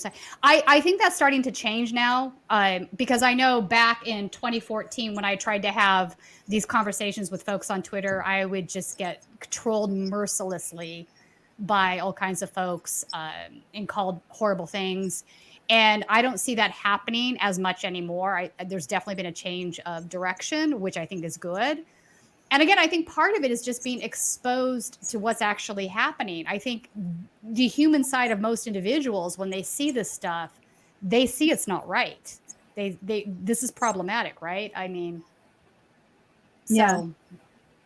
Yeah. I mean, I wish that people could watch that. Like, maybe if some who felt so strongly against the Palestinians, like, maybe if they could watch that and humanize the group of folks we're talking about, they're the ones that are, I don't think they can, because they're the ones that are doing these things, right? Like, I'm going to restrict the caloric intake of the Gazans because I can. Somebody that makes that decision inside the military is somebody that is incapable of having empathy for these folks for whatever reason. Yeah, but what about everyday people? Like the everyday people. Oh yeah. So here's the other thing. People should realize not everybody in Israel is fine with this stuff. That's the other thing that doesn't get discussed, right? So the ones who've been propagandized and like brainwashed into thinking that Palestinians are these bad, not even human people. Like, what if they see things like that? That's what I mean. Oh, I think they're appalled by it. I mean, there are definitely protesters like my friend Ronnie inside Israel that want to change things, that don't like it. But understand what Ronnie's saying is considered incredibly controversial within Israeli society, because what he's advocating for is a one state that's a democracy where Jews are not prefaced over anybody else. And that is that's controversial and scary for a lot of folks in Israel, because they're also coming from, again, this thing I talked about earlier. They're coming from a place of fear, which we can understand this place of fear. It is not without merit. Anti-Semitism is probably one of the last forms of hatred that will exist in this planet for whatever reasons. Anti-Semitism, and you see it everywhere, right? Yeah, it's getting worse in the United States right now. So yeah, so I mean, the Holocaust pogroms, all of these things exist. So it's difficult. My thing is this: I don't think Israel makes Jewish people safer at all. I think the opposite is true, and I also don't think it's good to become the person that is doing the things that have been done to you. You know, there's a concept in Judaism, heal the world. It's referred to as heal the world. And that to me is the basis of what Judaism is, heal the world. It's not become the guy that's in charge and gets to oppress everybody else around me because I can. That's just, which is sort of what Estee Chandler was getting at when I was interviewing her. So I don't know, we're in a space now where I think it's going to start to change. I think more people are willing to have these conversations publicly, which needed to happen for a long time. People like Aria in the chat. I don't think that's her real name, Aria Stark. Mm-hmm. Yeah, one of my favorite characters. But I don't think she's not wrong. But she's been silenced for a long time from her viewpoints. She's probably been called a capo. But that's starting to change, and it needed to change because obviously there needs to be a partnership in changing the problems there. It can't be the Palestinians alone. Obviously, it can't be. So they need help. They need, I think it would be really an interesting idea. We seem to have a lot of Jewish people in the chat, it would be an interesting idea. I think we could have like up to 10 people in StreamYard to have like an open panel? discussion panel. I think it'd be great. People would have to be pre-approved, kind of like not just. Yeah, otherwise it would descend into chaos. And I would just want like Jewish voices, but I think that'd be cool. I think that would be. I would watch that. Absolutely. Yeah. Man. So Arya, if any Jewish people are interested in that, I think that would be, and maybe folks that are outside of the media. You know what I mean? Just just everyday people, like everyday people. I agree. Yeah, that would be really cool. So if you're interested, write us at info@statusquo.com. I think that'd be really cool. So yes. Very sad. So go to Empire Files. Empire Files, I'm curious. They're actually coming out with, they're doing like CIA drops and stuff. Like they're doing a new CIA series. And don't forget that Abby is going to be on Status Quo in the next few days, most likely Monday. So definitely set some time aside for that because Abby is wonderful. She does great stuff. She's a good person and a great journalist. I agree. Okay, so yes, info@statusquo.com. Yes. Yeah, info@statusquo.com. Let me put that in the chat for you guys. I would love to do that. Maybe we could do that tomorrow. I don't have anything, like no live streams are planned tomorrow, so we could do that tomorrow if you guys want to. Tomorrow is Nakba Day. Yeah, so tell people what that is. Okay, so we talked about this earlier. Nakba is the 1948 date where the Irgun, the Haganah, Stern Gang, these were the Jewish terrorist groups that came in and cleared out the Palestinian area for the formation of a Jewish state. So Nakba is their word. It means catastrophe, but it's the day that they sort of use as the anniversary. So Saturday, there's usually on Nakba Day, there's a lot of protests out there, and a lot of Jewish folks attend these protests. I'm sure there's one in Washington, D.C., Jen. You should grab your camera and go down there. If it was not dead, then I would. If I could do so, I would do so. Yeah, eventually I'll be up to going out in the field again. Also, if there are any Palestinian voices, I don't want to leave Palestinians out as well. So, yeah. info@statusquo.com. Okay, so what you saw in the headline today was about Bessemer. So let me review for you what happened in with this. So as you guys know, there have been a lot of issues with Amazon. That's a big statement. A lot of issues with Amazon in a lot of areas for a very long time. Jeff Bezos is a maniac, and that's to put it lightly. So he doesn't treat his workers well. Amazon doesn't treat their workers well. And the workers are starting to fight back, and Amazon doesn't like it. So they do not like that. No, not at all. So folks like Christian Smalls, who is fantastic, he stepped up during the early times of COVID, and he was saying, you guys are not doing the right things. You're not keeping us safe. And he was a manager or supervisor of some sort. And he was pressing and trying to get, the powers that be to adhere to safe practices. And they just would not. And so he ended up being fired. And since then, he's become a real voice fighting for other Amazon workers. He was based out of the Staten Island, New York location. But when I was visiting Tina in LA, what was that, October or September or something? October. That was October. Yeah. So he was actually there, and we marched. It was cool. We were like, the protesters were chanting "Eat the Rich" down Rodeo Drive, which was an interesting Which was awesome. Let's be honest, dynamic. that was pretty awesome. So he was at that. And then we had all of our cell signals and every live view and dead right in front of Jeff Bezos' Yep. mansion in Beverly Hills. Interesting. So that happened. So anyway, a lot of workers have been rising up. A lot of supporters have been rising up to help these workers unionize and get the conditions that they deserve. So one of the spot that got the furthest with unionization has been Bessemer, Alabama. And Bessemer is a place where there are not a ton of jobs around. It's like just a pretty isolated area. And so Amazon means a lot to the people there as far as like having a job. Of course, the people believe they need to be treated well. And so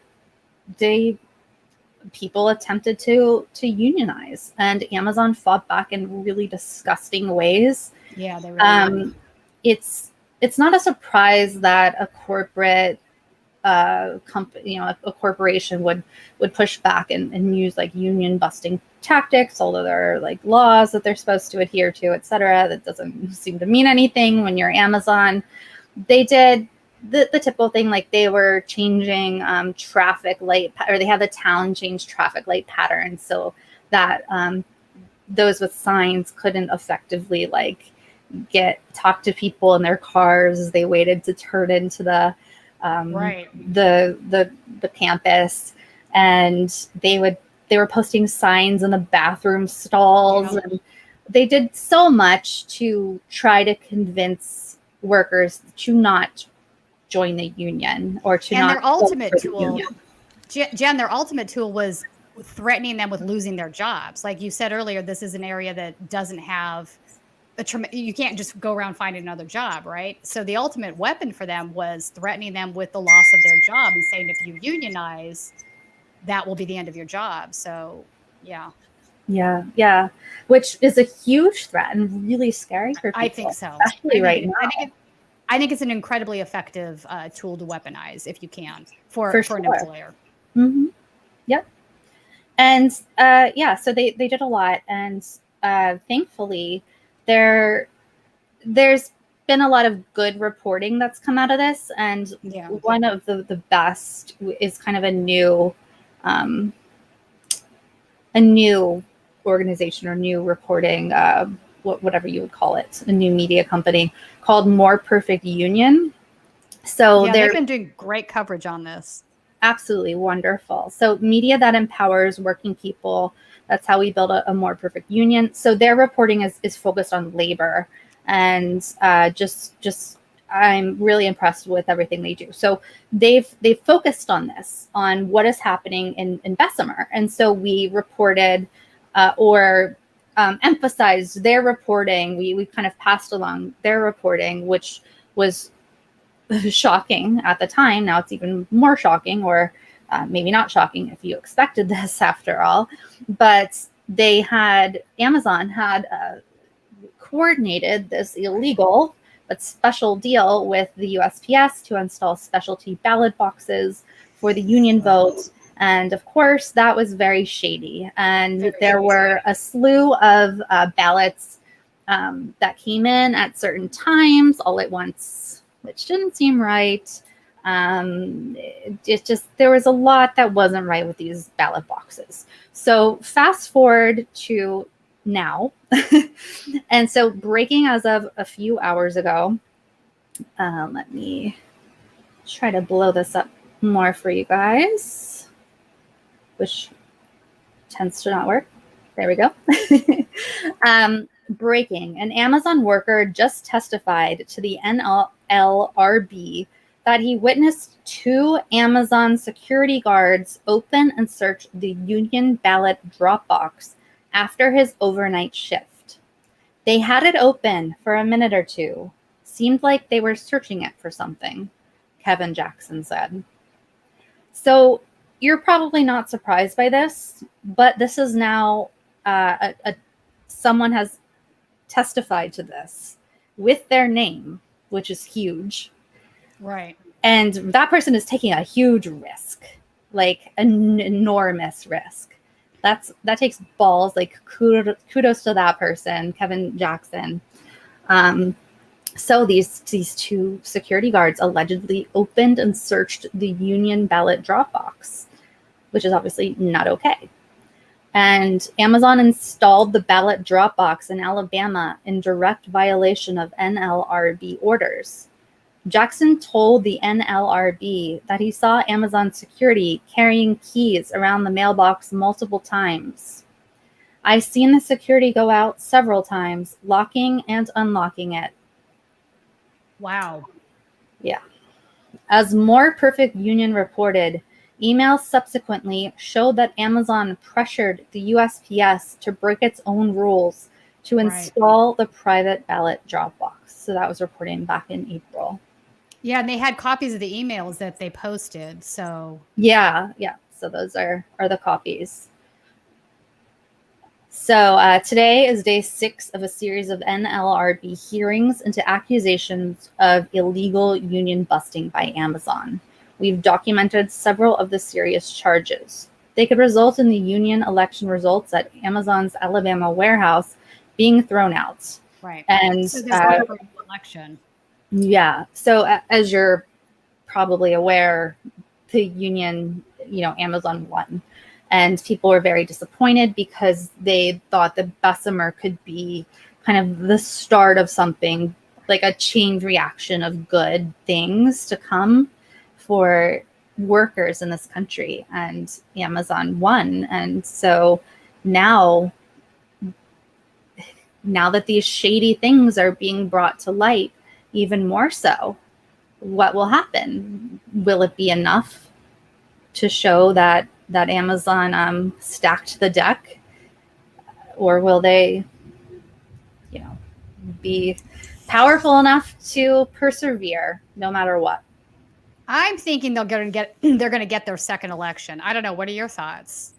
I think they'll probably get a second election only because of brave people like that Kevin Worker, like that. If people and the weren't emails are attention, yeah, the emails are really damning. If these whistleblowers were not as brave as they have been, it wouldn't happen. And that's the thing. These workers, Amazon has tried to intimidate them like crazy. They've tried to intimidate Christian Smalls like crazy. They've done a lot of really damning, horrible things that should put Amazon like out of business, which isn't possible because they rule everything from the internet to, like, if Amazon's internet services go down, like everything goes down because everything runs on Amazon servers now. And like they don't just sell us books and groceries, they sell us everything. Like they run everything. So this is some hope, I think. David versus Goliath. Yeah. The people can, I don't know. Listen, if they can unionize in Alabama, I think they'll be able to expand that into the bigger metropolis areas, New York, LA, which needs to happen. And, it's maybe it's the case that if they do get the second vote, hopefully the people that did vote no, that were tricked by the propaganda of Amazon, maybe they'll see, oh my gosh, look what Amazon did. They lied, they messed with everything. So maybe these pro-union people were right. And Amazon, like, they created these really glossy looking brochures. They created these websites trying to make it look like you're throwing your life in the toilet if you vote yes on this union, and we're giving you utopia if you vote no. So maybe the people who voted no will vote yes. Their website is now taken down now, right? Did anyone? Yeah, it's on the archive, like the web archive. Yeah, so it was amazing. It's really something. But you have to sort of wonder, like, who thinks your employer has your best interest at heart when they're trying to talk you out of being a union? I mean, that's just crazy. Of course they don't have your best interest at heart. They are only concerned with their profits, and you having a higher salary means less profits. Yeah, of course. And having to deal with healthcare and having to, you know, keep you safe from COVID. And Jordan, That of too. course, reported on Pashawn Brown, who, as you guys all know and saw, let me find that quickly. And also Jordan Flowers, the guy I interviewed, who had lupus. I mean, that was right. like, how Mm-hmm. horrifying. Let's see, status quo.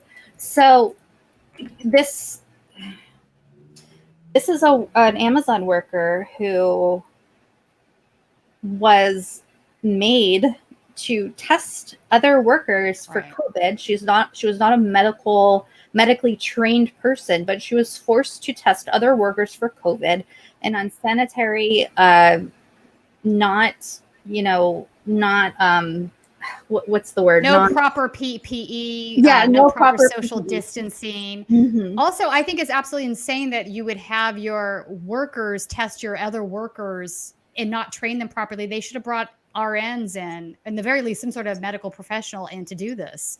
And Absolutely. instead, very unsafe environment, incredibly reckless.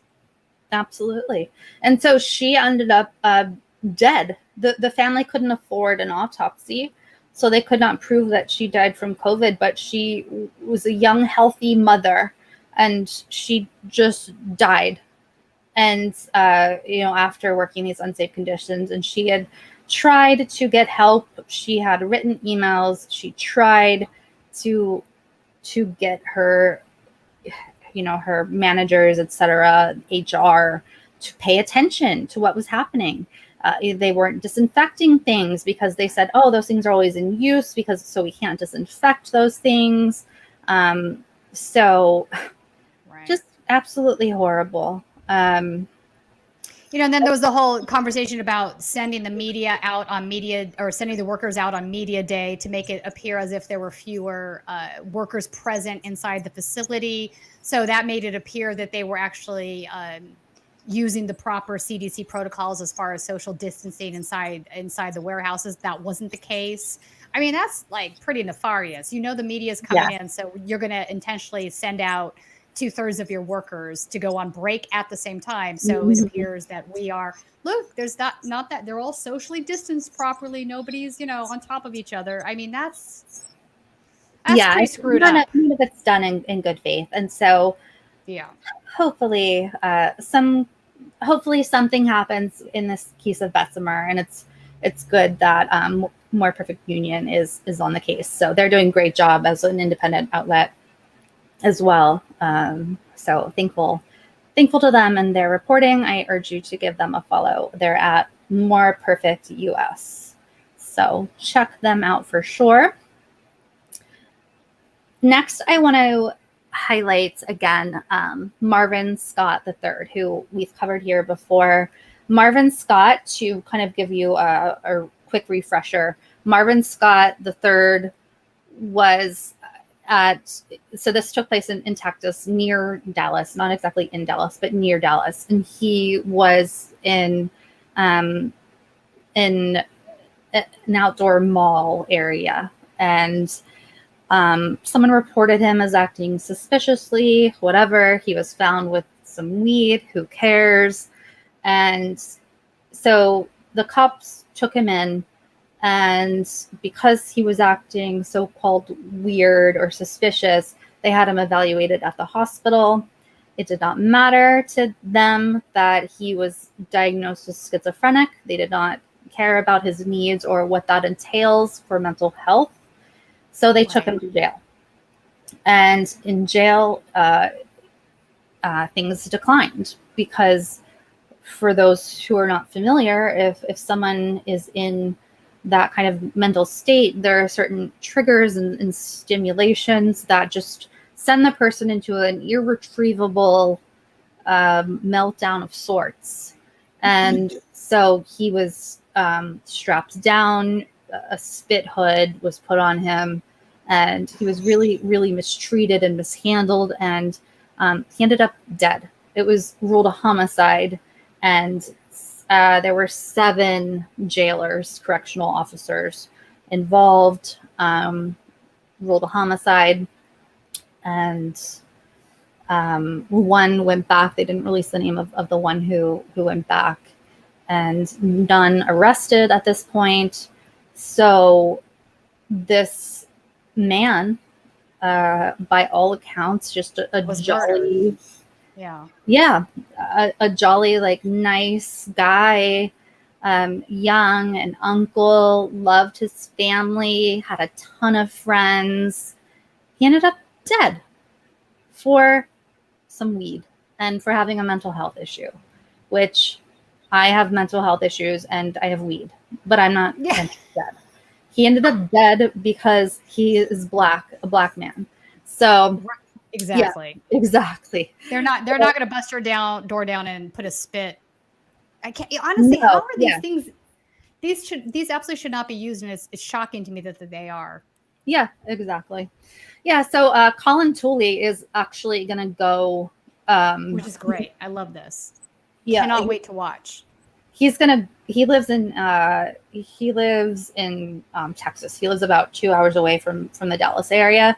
So he's going to go cover the protests that have been ongoing for Marvin Scott, which have received basically no national attention. So we at Status Quo are going to give it national attention, which is very much needed. So this is infuriating. And so I've been in contact with the organizers here for several weeks now. This today is from the release from Collin County. Right. And so there was an incident. I should have pulled up this video. I just thought of it. So there was an incident. These have been very peaceful protesters, just very peaceful, like mothers, families, the family of Marvin Scott, just peacefully walking around.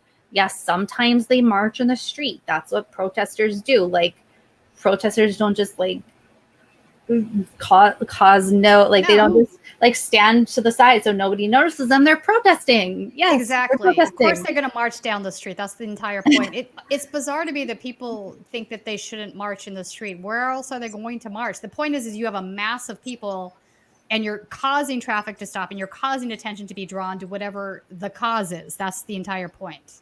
Yeah, exactly. So it's this is crazy. These have been probably the most peaceful protesters I've ever seen, ever.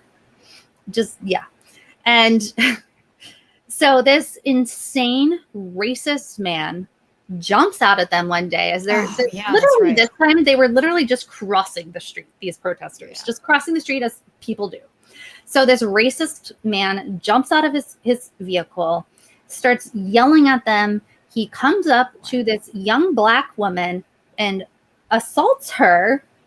And then he assaults the attorney of Marvin Scott's family. And there's a cop right there. The cop doesn't care. Nothing happens to the guy. And so since then, it's become kind of a local media sensation there. And so, like, racist assholes have been complaining, like, oh, these people are causing issues in the streets, blah, blah, blah. And they're siding with my favorite is they're rioting.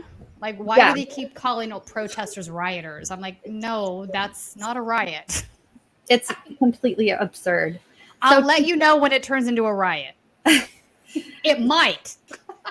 So people just protesting is not a riot, but that is. But they intentionally frame these things in this way, use this language. This doesn't happen at night. Like, these are literally like the nicest protesters I've these are what the other folks will call the peace police protesters, right? I mean, they're so peaceful that you're like, are you actually having a protest here, right? I get what you're saying. It's kind of weird that they would center on that. Yeah. So, by the way, Colin is going to Collin County, which I keep pointing out to him. So this was the statement today that Collin County released across the nation. Oh, they messed up the order. By they, I mean Imgur. Shoot. Hold on. One. So let me count this in real time. 1, 2, 3, 4, 5, 6. You guys don't even know how many times I tried to upload this in order today.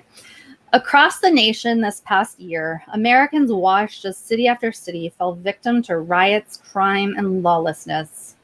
The bad actors who preyed upon these communities often did so under the guise of peaceful protests, but they betrayed their own words by their criminal actions. What is this guy talking about? Who is this guy? What is he talking about? Unfortunately, it's the Collin County judge. Unfortunately, it appears that some in Collin County are willing to break the law in order to garner media and public attention, demonstrated by the recent orchestrated effort to block a busy Plano intersection while protesting. That happened in Plano. Okay. While protesting in the middle of our public streets. Oh my God.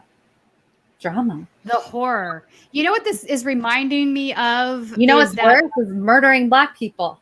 Yeah, exactly. So do you remember there was a right-wing video streamer guy who posted an edited clip on Twitter that went viral of this white guy getting beaten up at that protest? Well, it turns out before that happened, the guy had attacked a bunch of people with a machete, like a giant machete.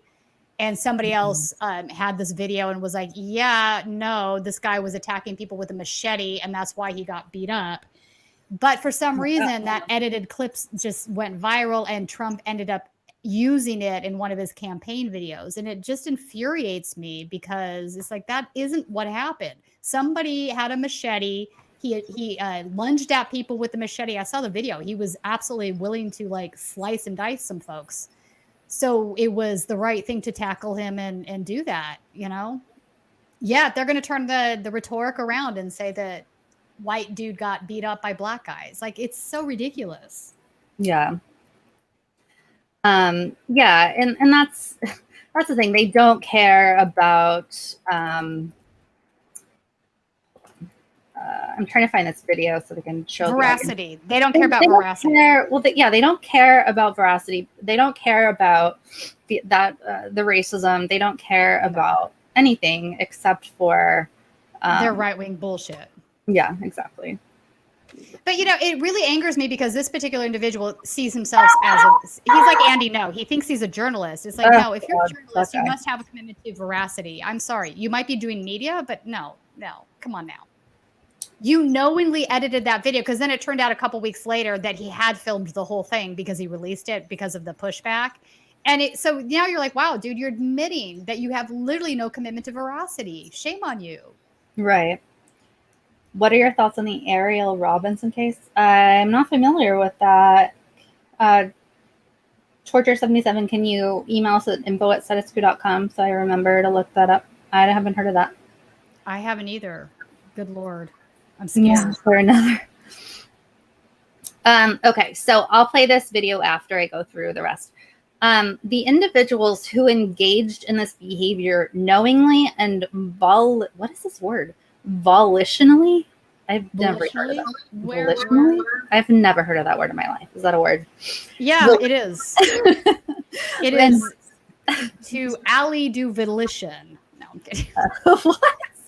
Knowingly and volitionally disregarded. This guy like had a dictionary or a thesaurus by his desk, and he definitely disregarded the law and endangered others to further their own objectives, like not getting Black people murdered, like a schoolyard bully who tormented. Wait, okay, what, is he serious now? Is he's calling the protesters a schoolyard bully? Who is this guy? He's in the government there in Collin County? He's the Chris Hill. He's the Chris Hill, Collin County. Yeah, he's the freaking Collin County judge. Yeah, Commissioner's Court. Oh, that's okay. That's just infuriating. This is nuts. This is absolutely insane. Like a schoolyard bully who torments others for his own amusement or profit. Profit? What? This is the craziest statement I've ever heard in my life. This is beyond like unbelievable. These agitators intentionally provoked conflict so that more people will pay them attention. Yes, you complete dumbass. That's they're trying to to bring attention to the cause. Yes. he was murdered, and these guys are trying to bring attention to that fact to maybe have changes made to the law where that won't happen again. Who's the schoolyard bully? This guy is. Did you find the video? We should pull the video up and play that so people can see what this guy is defending, because it's really. Yeah, I'll play it. I'll read this and then I'll play it. This is insane. I will always support the right of the people. Hold on, I did not. Will he volitionally support the right of the people? Volitionally. Everyone's telling me the word. I will. I will use it now. I will always support the right of the people to peaceably to assemble and to petition the government for a redress of grievances. But I offer no sympathy and no support for those who break the law, like murdering Black people. Yeah, exactly. I have no words for how insane this is. Those who abuse others, like murdering Black people. Is he for real? Those who create conflict and destruction, and those who terrorize our communities. Oh, God. I have spoken with Collin County Sheriff Jim Skinner regarding the recent issue in the city of Plano, and no Collin County deputies were involved in the incident. I have full confidence that Sheriff Skinner and his office will always work to create a safe environment for anyone engaged in peaceful protests. But those who cross the line into illegal activity will be arrested and held accountable for their actions. I am proud to stand with all Collin County law enforcement officers who make daily sacrifices to protect our communities and families. So here is what this freak is talking about. This, by the way, is from Jesse Ringness, Be the Change on YouTube. And he filmed this on May 2nd. So it became quite viral. And it's shocking and horrible. So beware.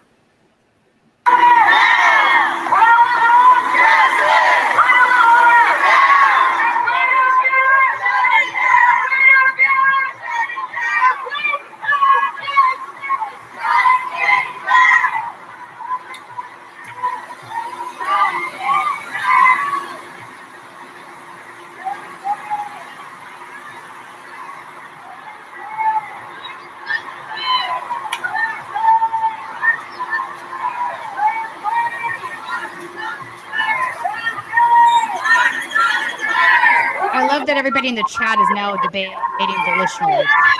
Get the fuck out of my way! And here comes the actual bully.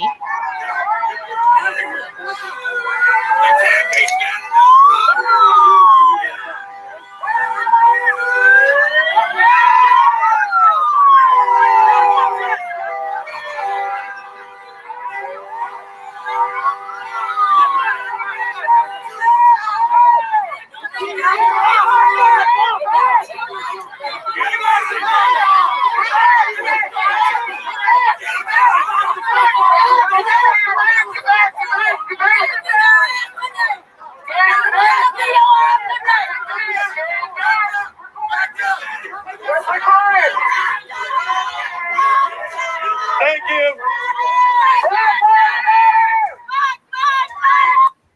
So that's Jesse Ringness at Be the Change. I recommend that you follow him because he's been doing a really good job of filming and capturing the protests there. There's his, I put that in the chat. Obviously, that is, how could that judge put that statement out based on that video? Yeah.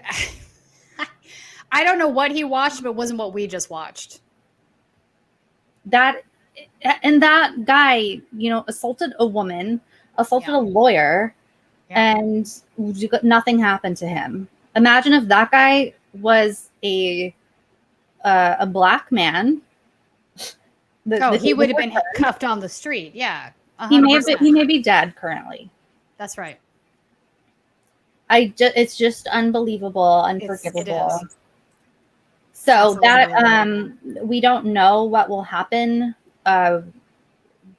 now that people like that asshole are more aware, and now that this other asshole judge put out Said this something, statement, yeah. who knows what's, who knows who's going to show up at these protests.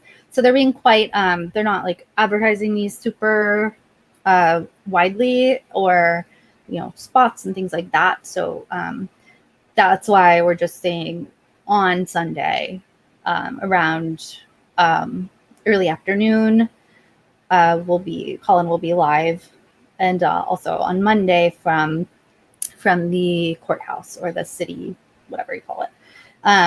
So that is so important. I feel like it's like the timing is almost divine, because I when I first heard about the Marvin Scott story, and Tina and I were both, I think I wrote you and I was like, have you heard this story? I am so upset that I have not heard this story. Both of us pay really, purposely pay attention to these stories, and I have not heard the Marvin Scott story.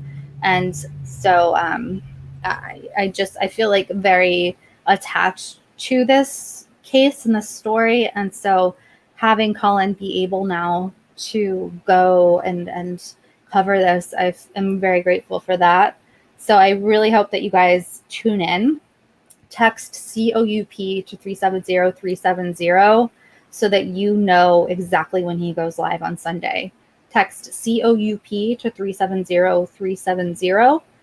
Also, guys, now that we do have Colin, I have to say that we are definitely going to need a second live view. We're not going to aim for the one we have right now is extraordinarily expensive. It really is. Do they discount though if we get a second? Well, we could get a used one, but which we have now, used. But it's all expensive.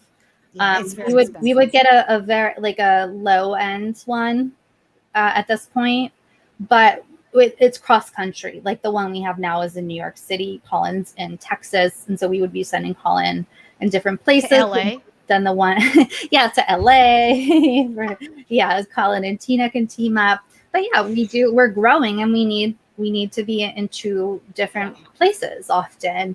So we need to be able to afford to be in multiple places. We need to be able to cover the Marvin Scott III's of this country. And I told Colin, I want to send you to the border. There are so many stories that I want us to be able to cover. And so we need that second live view. So I've had Colin researching possibilities for a live view. If you don't know what a live view is, it is the device that allows us to go live in the field. It basically pulls from it pulls from AT&T and Verizon and whatever else, Sprint probably, whatever Sprint has turned into. And it pulls those signals together and allows us to go live in the field. And those devices, because they essentially have a monopoly, are quite pricey. So if you are at all able to help us out to afford that second device, and yes, some additional equipment, Dare to be Darlene points out, we do need, I'm actually right after this going to be ordering some things from Best Buy for Colin for him to go pick up. So we really do need your help. This is a big move for Status Quo to have Colin on for these additional hours. And we're so grateful. Colin is just wonderful. We're going to grow so much.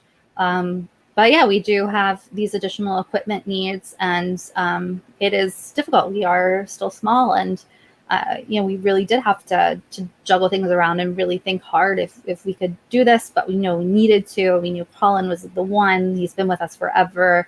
Trust him intensely and without question, and he's just great at what he does. So if you're able to help us, GoFundMe.com/statusquo. Let me pop that in the chat box. And Status Quo. GoFundMe.com/statusquo. Any amount helps. $5, $10, whatever is on your heart, whatever's in your budget, it helps us a lot. So thank you guys. let us continue here.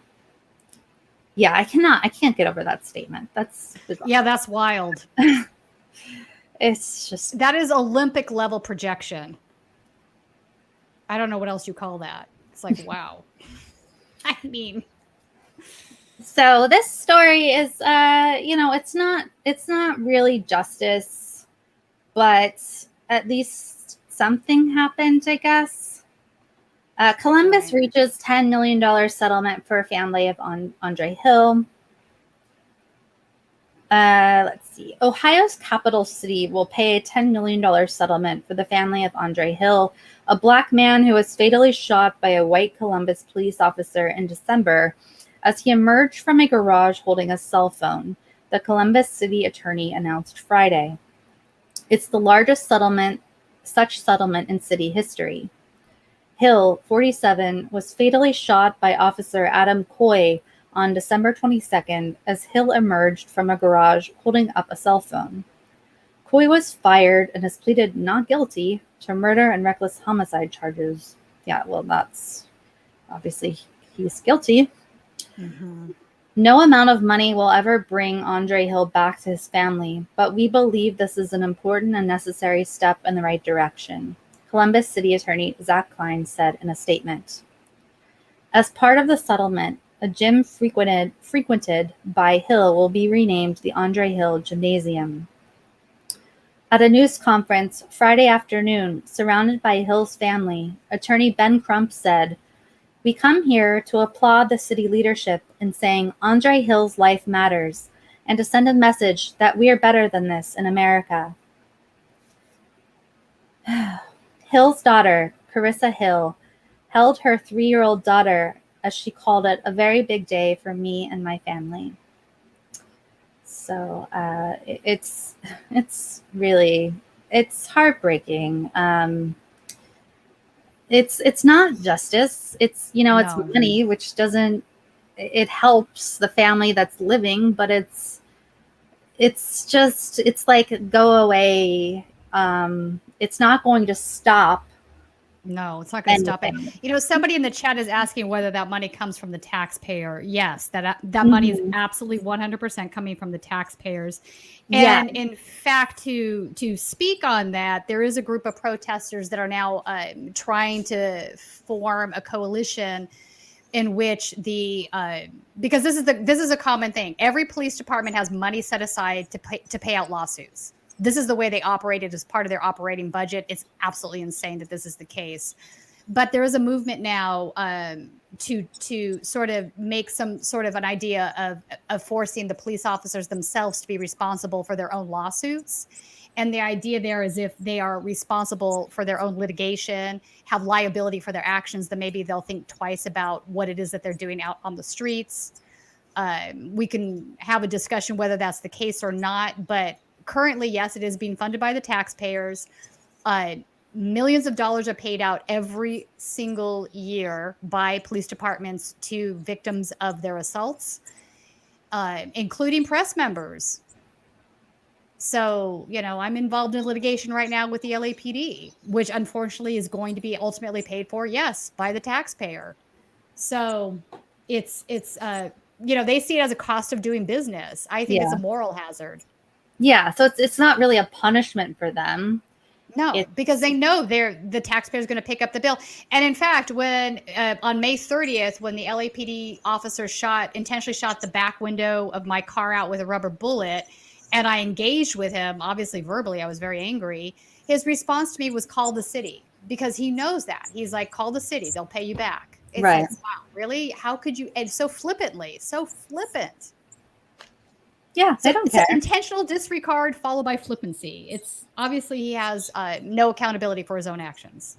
Yeah, there's no accountability for the cop himself. Like in this case, in Andre's case, that cop doesn't care. And now we're talking about in situations like Andre and some of these other folks that have been murdered. I mean, the payouts are going to be huge, and rightfully they should be.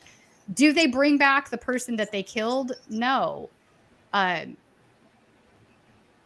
but at least you're right. At least you give something to the family. But something has to change. I mean, the lack, I think it's just an absolute lack of accountability. These police officers do what they want. Yep. They do what they want. They break the law themselves. And because of, immunity from in every which way, they get away with this stuff. It's got to change. Right. And how is it possible? Like, it's just like this guy was simply walking out with a cell phone. Like, not like that's that's insane. Just straight up murder. There's nothing. It is straight up. No, it's straight up murder. I mean, we need to. I'm glad that people are able to say that now, because before, 10 years ago, it was cops were not capable of committing murder, and I'm like, they absolutely are. Cops are absolutely. It just because they're a cop, it doesn't mean it's not murder. Right. So. It's frustrating. I mean, I'm happy that the family got it's something, but it's not. I don't know. It doesn't bring entirely bring justice. It's something though. It's civil litigation, so it's civil court. It's not criminal. And again, I don't know that the Derek Chauvin chase is going to cause enough structural change to the system where we're going to see this on the regular. But we need to. I think. The immunity needs to be ended for police officers. If they murder somebody, they need to be accountable for that. Like, the gentleman we were just talking about, Marvin. Why are okay? So they were fired from their jobs, but they committed murder. Shouldn't they be tried for homicide? Oh my gosh! Like, why is that a controversial notion? They committed murder. Right. And in fact, I'd say in many cases it's more egregious because I don't think it's true anymore that people trust the police. But for a long time, there was this idea that you could trust the police because they were there to protect and serve. They're the good guys. They go after the bad guys, all this kind of bullshit, right? So I think it's even worse, more egregious when somebody in a place of power like that's supposed to be trusted commits a crime. Okay, so I want to read this from Donnie. I interfered with LAPD when an officer threatened a 16-year-old homeless girl to give him oral sex or go to jail. I'm not shocked by this though. Later, I talked to the other girls and I hear it happens a lot. Donnie, that is insane. I absolutely believe it though. And he says I was almost arrested myself for interfering. Of course, Jesus. Oh my God. But good for you. I'm glad that you did, even at good for you yourself. Like, thank you for doing that. We need more folks to do that. The LAPD is, so I was speaking today with the U.S. Freedom of the Press Foundation. They have the tracker, so they were asking about another incident that I was involved in, and I'm like, this is becoming embarrassing. And so the gal says, attacked by police so often. Yeah, I'm like, it sort of gets to the point where you're like, is it me? Is it me? And she started laughing and she's like, no, it's not you. She said, you'll be happy to know you're not in our top 10, but you are in our top 25. Oh my gosh. So I'm like, she said it's the LAPD. She said everybody in our top brackets are definitely dealing with certain police forces. Yeah. So I guess it's just an occupational hazard. But my God, like you do sort of get to the point where like, what am I inviting this stuff in? Did I? No, they've lost it. They've lost it. And really just standing up to them in any capacity, even if it's warranted, puts them on edge, right? They don't want to be accountable for any of their actions. That's what I think the bottom line is. They really don't. Right. They really don't. No, they don't. And they don't like that they're being filmed more and that more people are seeing what they're doing. They do not like it. So anything they can do to get rid of folks who are filming and documenting is what they're going to do or what they want to do. Awful. Yeah. No, it is awful. Let's see. I'm going to do awful. This story. Okay, so this is one I've had on the docket for a few days, and I really want to cover it because I'm glad the Guardian did. This is something that is actually happening really close to New York City, and it's an awful situation that is just not getting enough attention. And I agree. This this city is this town is really struggling, and they're not getting the help that they need. And this is very common in majority Black towns. And yeah, this is aptly labeled America's dirty divide. If this, and you'll find out the details, we'll go over the details, but if this were a white town, this would not be the situation. So we need help. Sewage crisis hits majority Black town in New York. It's no coincidence we're a Black community. If this was a white community, this wouldn't be happening. The sewer lines in Linda McNeil's neighborhood got so clogged during the pandemic that she had to use a 16-gallon wet vac to suck up her own toilet waste and cold water. As COVID cases surged in the fall and winter, McNeil, 68, wheeled the wet vac outside every day and emptied the contents down an opening in the manhole cover at the top of her driveway. That's insane. Yeah. The smell in her home burned her eyes and made her cough.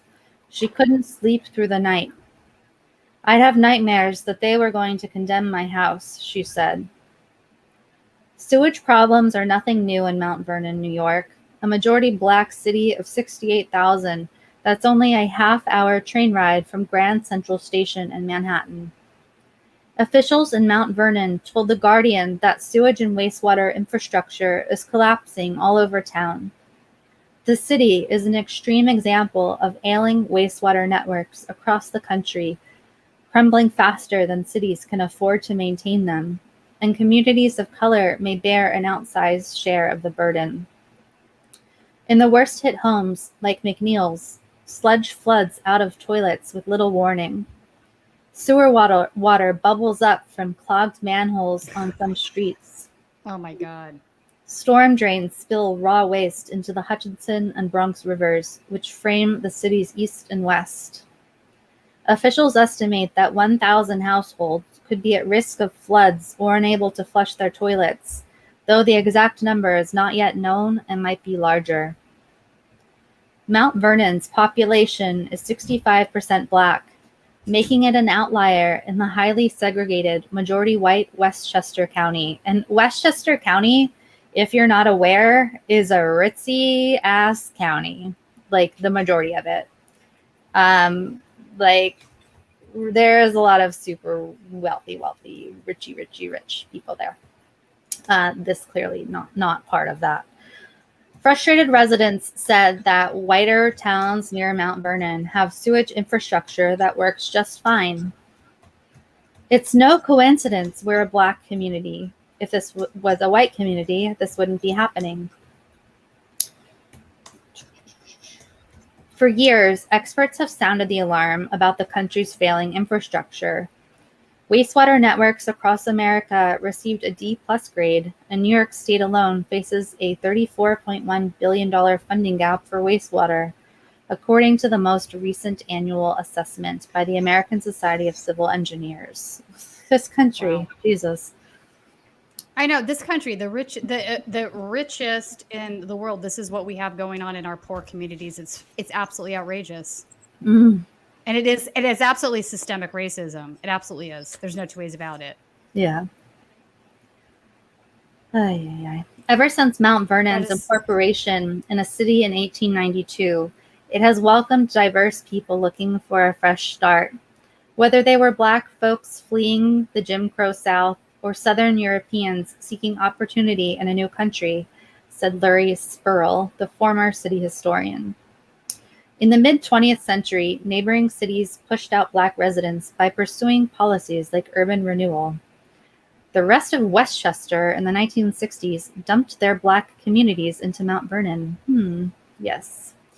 The city received a large population by the 1980s from Portchester, White Plains, New Rochelle. New Rochelle is the one. Like, New Rochelle is very ritzy.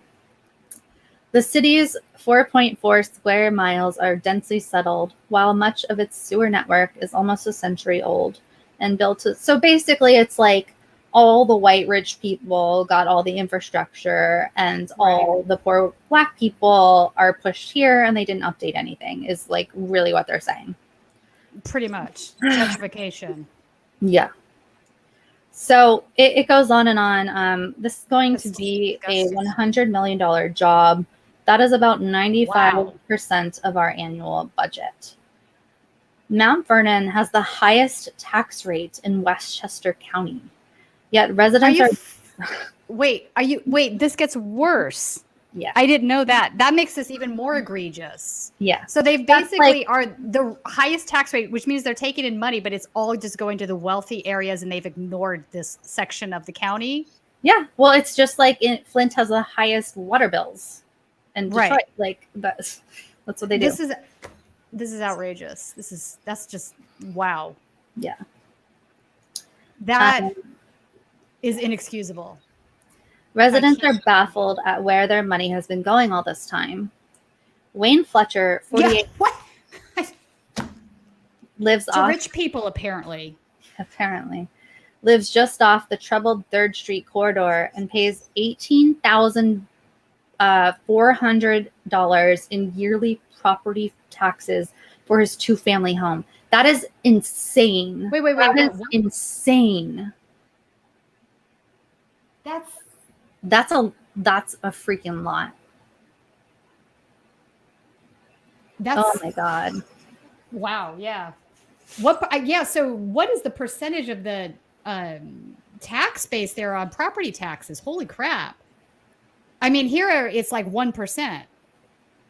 Ours is obviously 6% where I live. Well, right. So that's the thing. California has one of the lowest percentage rates because of Prop 13, right? So, I mean, I might pay $6,000 a year in taxes, but it's also based on a much higher property value. So for him to be paying that, that's outrageous. Like it's what I'm saying is the percent that matters, right? Yeah. Because everything is, you can make it more. So I guess this doesn't do percents. I guess we would have to like break it down. All right, well, I'll look into that. I'm general. Oh my God, general taxable assessable value. So where's This is very interesting to me. Yes, I will look it up later. Yeah, that's crazy. That's just nuts. I'm paying for a lifestyle I'm not living, said Fletcher. In all my years in Jamaica, I never saw something like this. Never. Yeah, and if you would ask like the average American if like the quality of life in Jamaica is better or here, they would say, "Oh yeah, here, United States rules." No. No, I think most people that say that have probably not traveled outside of the country. Honestly, because that's the America's the best. Yeah, that's the people who say America's the best of everything. But we absolutely don't have a higher quality life than every other place in the world. It's just that's absolute nonsense. We definitely don't. We suck. We're terrible. So it's also causing environmental damage. So the runoff might be partly responsible for creating algae blooms that result in periodic die-offs of fish downstream from Mount Vernon, fecal bacteria. So, jeez. So the drinking water. Yeah, this is very dangerous on top of everything else. It's incredibly dangerous. This is a good way to spread more disease. And to have this happening during a pandemic makes it even more egregious, I think. Yeah. The Environmental Protection Agency is citing active litigation against the city. So they're really, they're in litigation against the city, but the city doesn't have enough money to fix it. And so then the city has to charge the residents more, which makes the residents more poor. So it's a never-ending cycle of a disaster. And so, the rich are fine. And the rich are always fine. Have you noticed this? Yeah, they seem to be okay. They seem all right. They seem to be getting richer, actually. It's really horrible. So I just wanted to highlight that story. I'm glad that The Guardian did feature it. So, I just and to think like that is just a short hop and a skip away from New York City, and no one's really paying attention to it. I guess quickly let's discuss the CDC thing. The CDC's new mask guidance, basically, they said that vaccinated people don't have to wear masks indoors in most cases. So, yeah, I don't know. It's so this article is basically spelling out that that's confusing for people. And so businesses are trying to figure out what to do. Trader Joe's has decided that people do not have to wear masks any longer in their establishment. Different experts have different opinions about this. I've seen some criticism of that. It seems to me that they want to push the economy to go back to a full open. Yeah. My concern though is that, we talked about this at the start of the show. We're nowhere near reaching any sort of herd immunity. We haven't vaccinated enough folks. And Right. no vaccine is completely efficacious. Right. So, I think the Pfizer and the Moderna are each about 90% a week after the second shot. J&J is less. So if we don't get everybody vaccinated, there's, you still have these outlier percentages. The probability is that you're protected, yes, but there's still this other percentage out there. So for me, I think it would make sense to still have some sort of mask mandate. Whether the CDC says to or not, I'm probably going to choose to do that for the most part. And I would also add to that there's this like bizarre little cottage industry of folks getting phony vaccination cards. I don't know how widespread that is. I don't know. I haven't read. Yeah, I was just gonna say, at least this is something that's happened here in Los Angeles. I don't know how widespread it is. But we're talking about a city basin of 10 million people, the size of Sweden. So, I mean, it would make a difference. Yeah. I'm just so, I don't know. I'm weirded out. It seems so sudden, they didn't ease back into this at all. It was just like, okay, we're done. So anyway, two of the nation's medical societies, the American Society of Transplantation and the American Academy of Pediatrics, issued statements stressing the importance of masks, and more than a dozen physicians interviewed Friday expressed concern that the decision was premature, coming only days after regulators cleared a vaccine for 12 to 15-year-olds, and while so many are still unprotected. The guidance shifts all the burden onto individuals to be on their honor and choose the appropriate actions when deciding whether to wear a mask, said Lisa Maragakis, an infectious disease epidemiologist at Johns Hopkins University School of Medicine. There is no way to know who is vaccinated and who is not in most scenarios. The likely result is that almost no one will wear a mask, which I think is true. And I think, highlighting here the American Society of Transplantation, that is part of the reason to wear a mask is not for yourself. It's for vulnerable populations. That's right. So, which is the point of herd immunity too. So even if, there's a percentage of the population that won't be able to get vaccinated. That's always the case of every vaccine, which is why it's important that those that are healthy and can do so. Right. And I got the Pfizer vaccine. I'm somebody that's been prone to anaphylactic shock. I've had it happen to me twice where I was hospitalized, both times for medications. So not for food. Yeah. So I'm in that group where they want to keep an eye on you, but I still went and got vaccinated. Yes, I waited after the vaccine was given to me. I had to sit there and wait at the hospital location for 30 minutes to make sure that was not going to happen.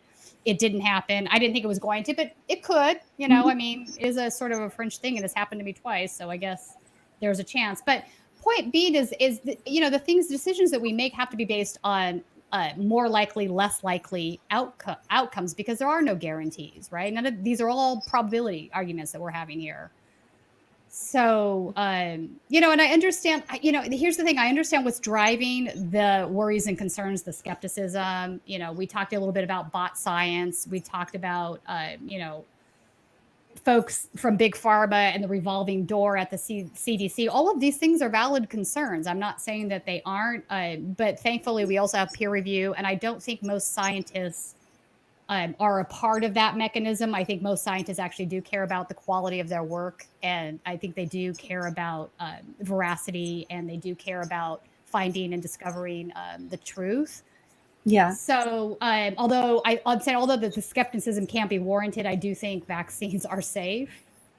And I don't know what we have to do to combat some of these narratives that kind of stemmed out of Jenny McCarthy's, group Right. when they were, I don't think she's done a lot of damage. I don't think we've ever gotten past that. So, I mean, like, even though there's, concerns and there's a seedling of truth to some of these things, coupled with what Jenny McCarthy did, it's grown into this entire giant thing that's, I don't know. We need to do something about it. I don't know what. Yeah. Yeah. And I don't know. I think that it's just a rushed decision. The CDC one? Yeah. Yeah. CDC. I agree. I think this is a strange decision. I went on a tangent. Sorry. No, it's fine. Because that's one of the other arguments, because I've actually tried to speak with some of these anti-vaxxers at these protests, and one of the arguments they made was that the vaccine was developed so quickly. And so my response, the science behind it wasn't like that's been around, like they've been developing that for a long time. Yes, mRNA things have been used in other gene therapies, not vaccines previously. So that's not new tech. But my thing was this is like you normally have a group of 10, 20 scientists on a team working on something.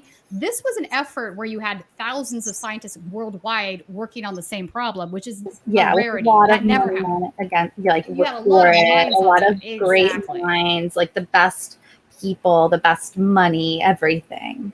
So that's why that happened as quickly as it did. I don't think that normally would not be the case, right? And if you think about it, like if the world runs on money, like the world, the powers that be, unfortunately it does, yes. The powers that be don't want everyone like dead and not spending money. They want everyone, they want people alive. Jen, are you sure about that? Because I'm not convinced.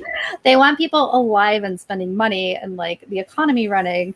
So they have a vested interest in making this vaccine happen.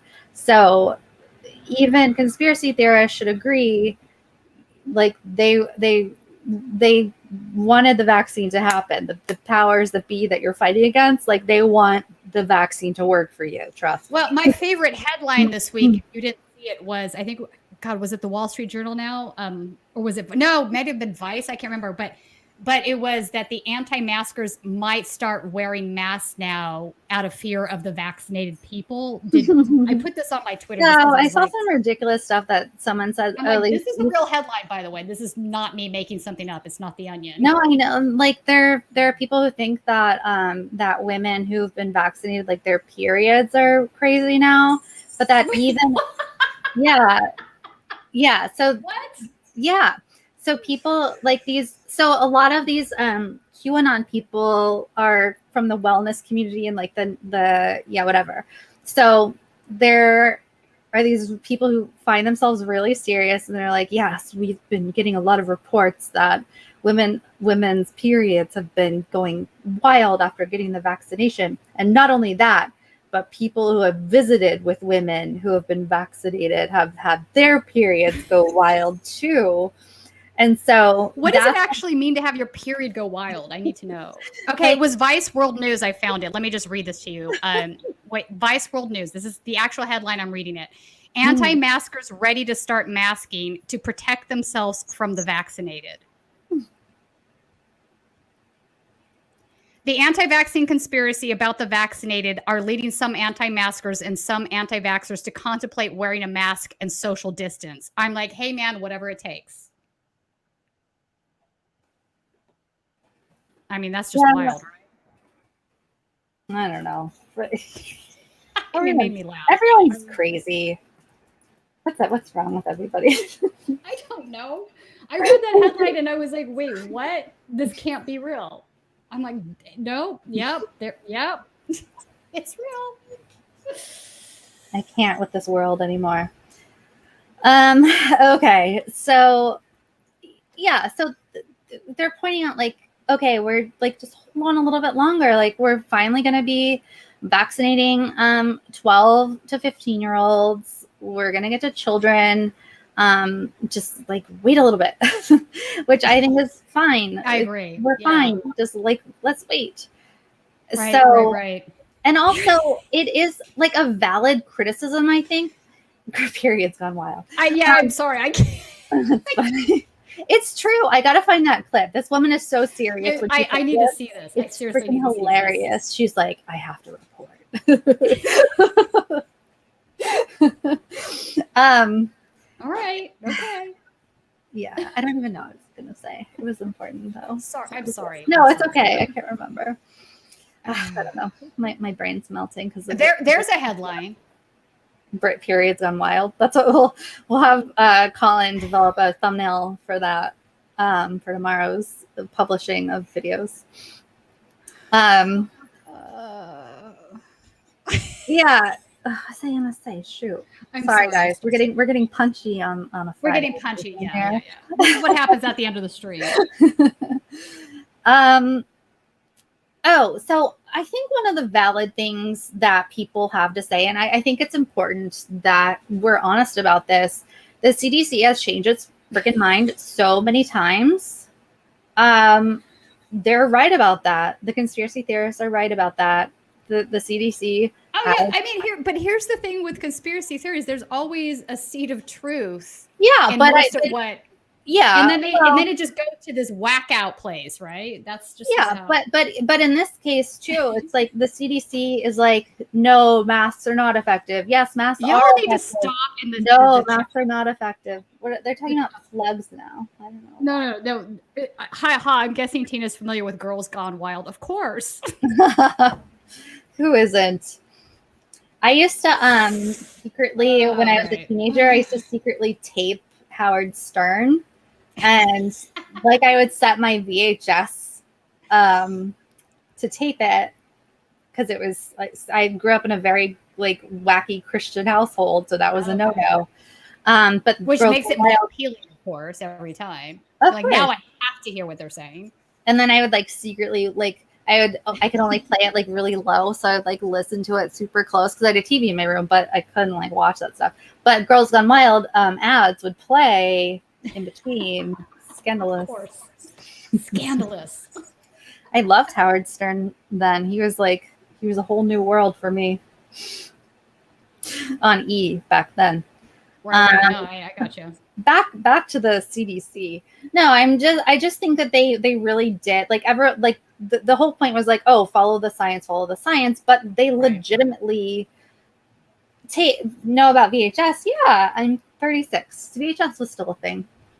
Oh my God. I have, in fact, Henry will appreciate this. I have a box of old VHS Bikini Hotel tapes sitting right over there. VCR. Does anybody have a VCR player anymore? I had one that was like built into my TV, but it broke finally.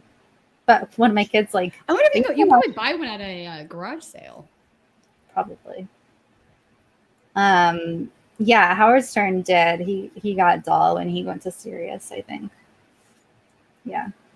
Yeah, but he sort of went off the deep end, and he was like kind of a bit of a misogynist. No, I'm being charitable there. I know he was. I'm like a Howard Stern apologist. That pissed me off. I know he's not good. Even though sometimes he's funny, but sometimes you're like, dude, really, that was necessary. I know he's done bad. He's done and said bad things.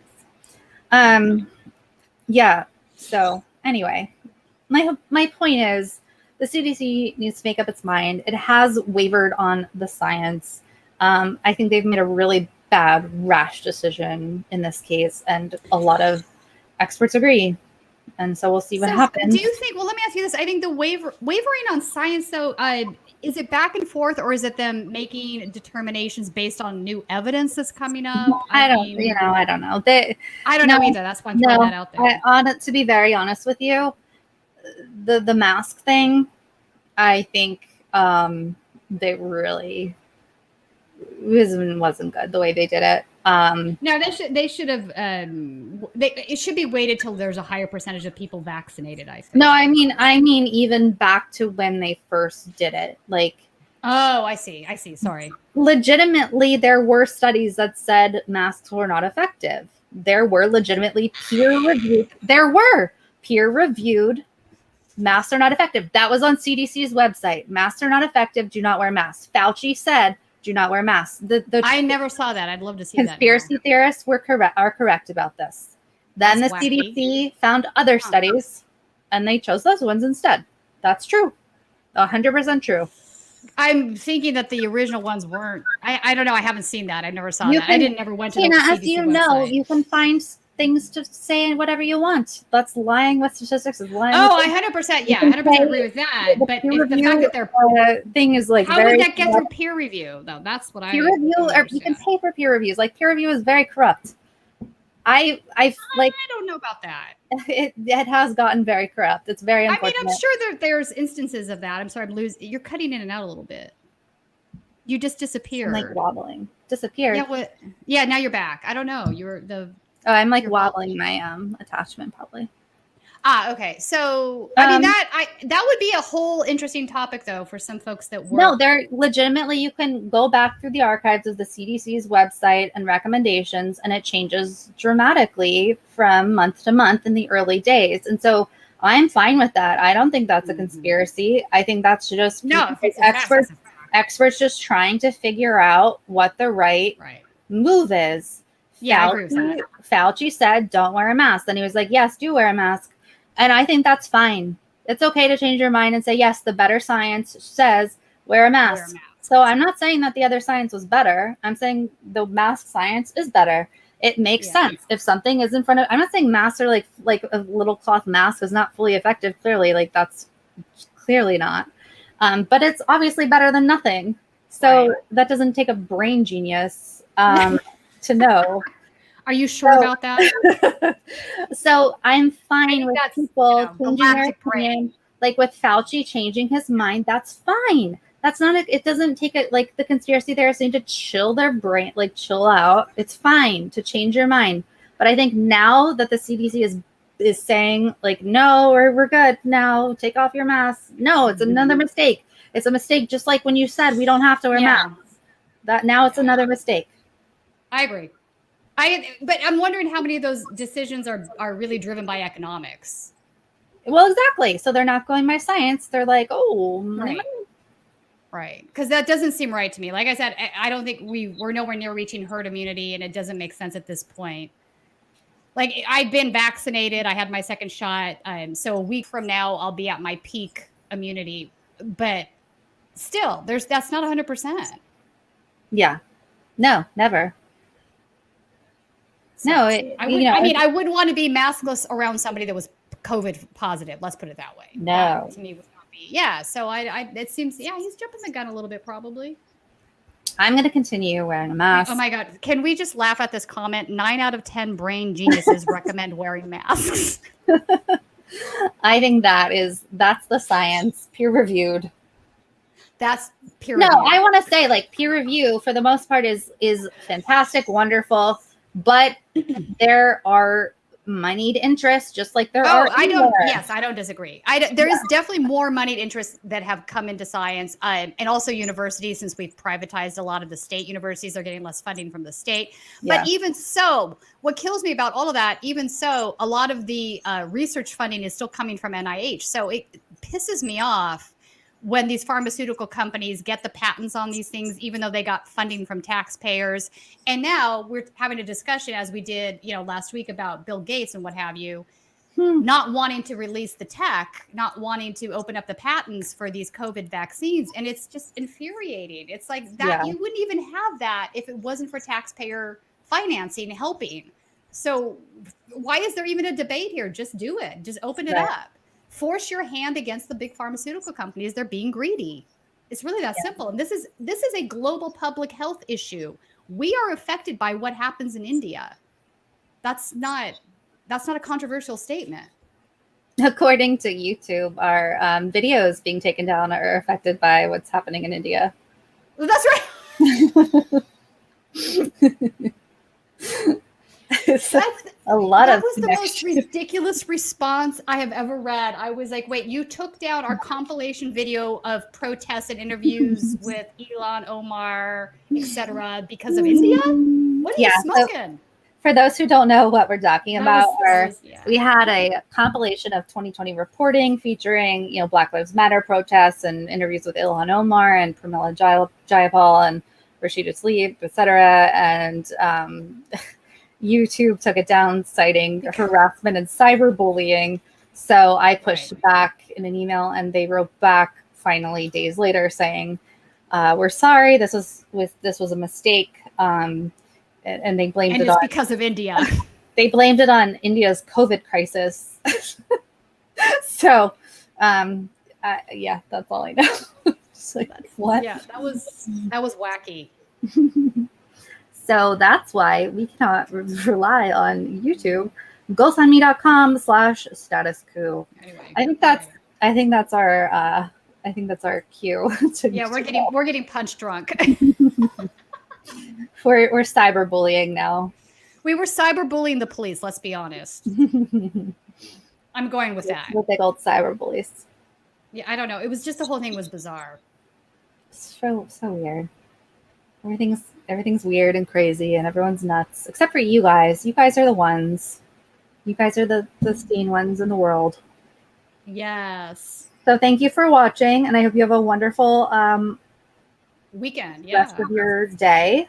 Maybe if you guys do want to do that thing tomorrow, if Jewish people want to have a spotlight, like to talk about what's going on, Palestinians, happy to do that. info@statusquo.com. You can pop on this platform, use StreamYard.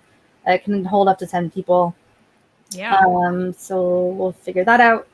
And Sunday, Colin Tooley is going live from Dallas with the Marvin Scott III protest, and then Monday as well. And then Abby Martin will be on probably Monday. We'll figure that out though. So yes, Linear Bob. No, that's not exactly what it says. It says that due to India's COVID crisis, they're automating more of their stuff, but they legitimately Oh yeah, that's not what they said in this email at all. I hear what you say. No, they literally said it was because they're like due to India's COVID. I read the email. COVID. That's I know. Really bizarre. It's we were like, Boof Ed, why do men have nipples? It's a good question. Wait, what? But although, you know what, Boof Ed, there are ways for there are ways. So here's a thing that you guys don't know about me. When I had my which kid? I don't remember. Probably after the second one. I became a lactation counselor, and there are ways to stimulate lactation in men. Yes. Okay. So we are definitely beyond punch drunk now, because just thought you guys should know. Alrighty then. All right, friends. Love you all. Text COUP to 370370. If you got a few bucks for us, GoFundMe.com/statusquo. Definitely do all those things that I said to do by watching us at those times that I said. And we will talk to you all later. Bye-bye.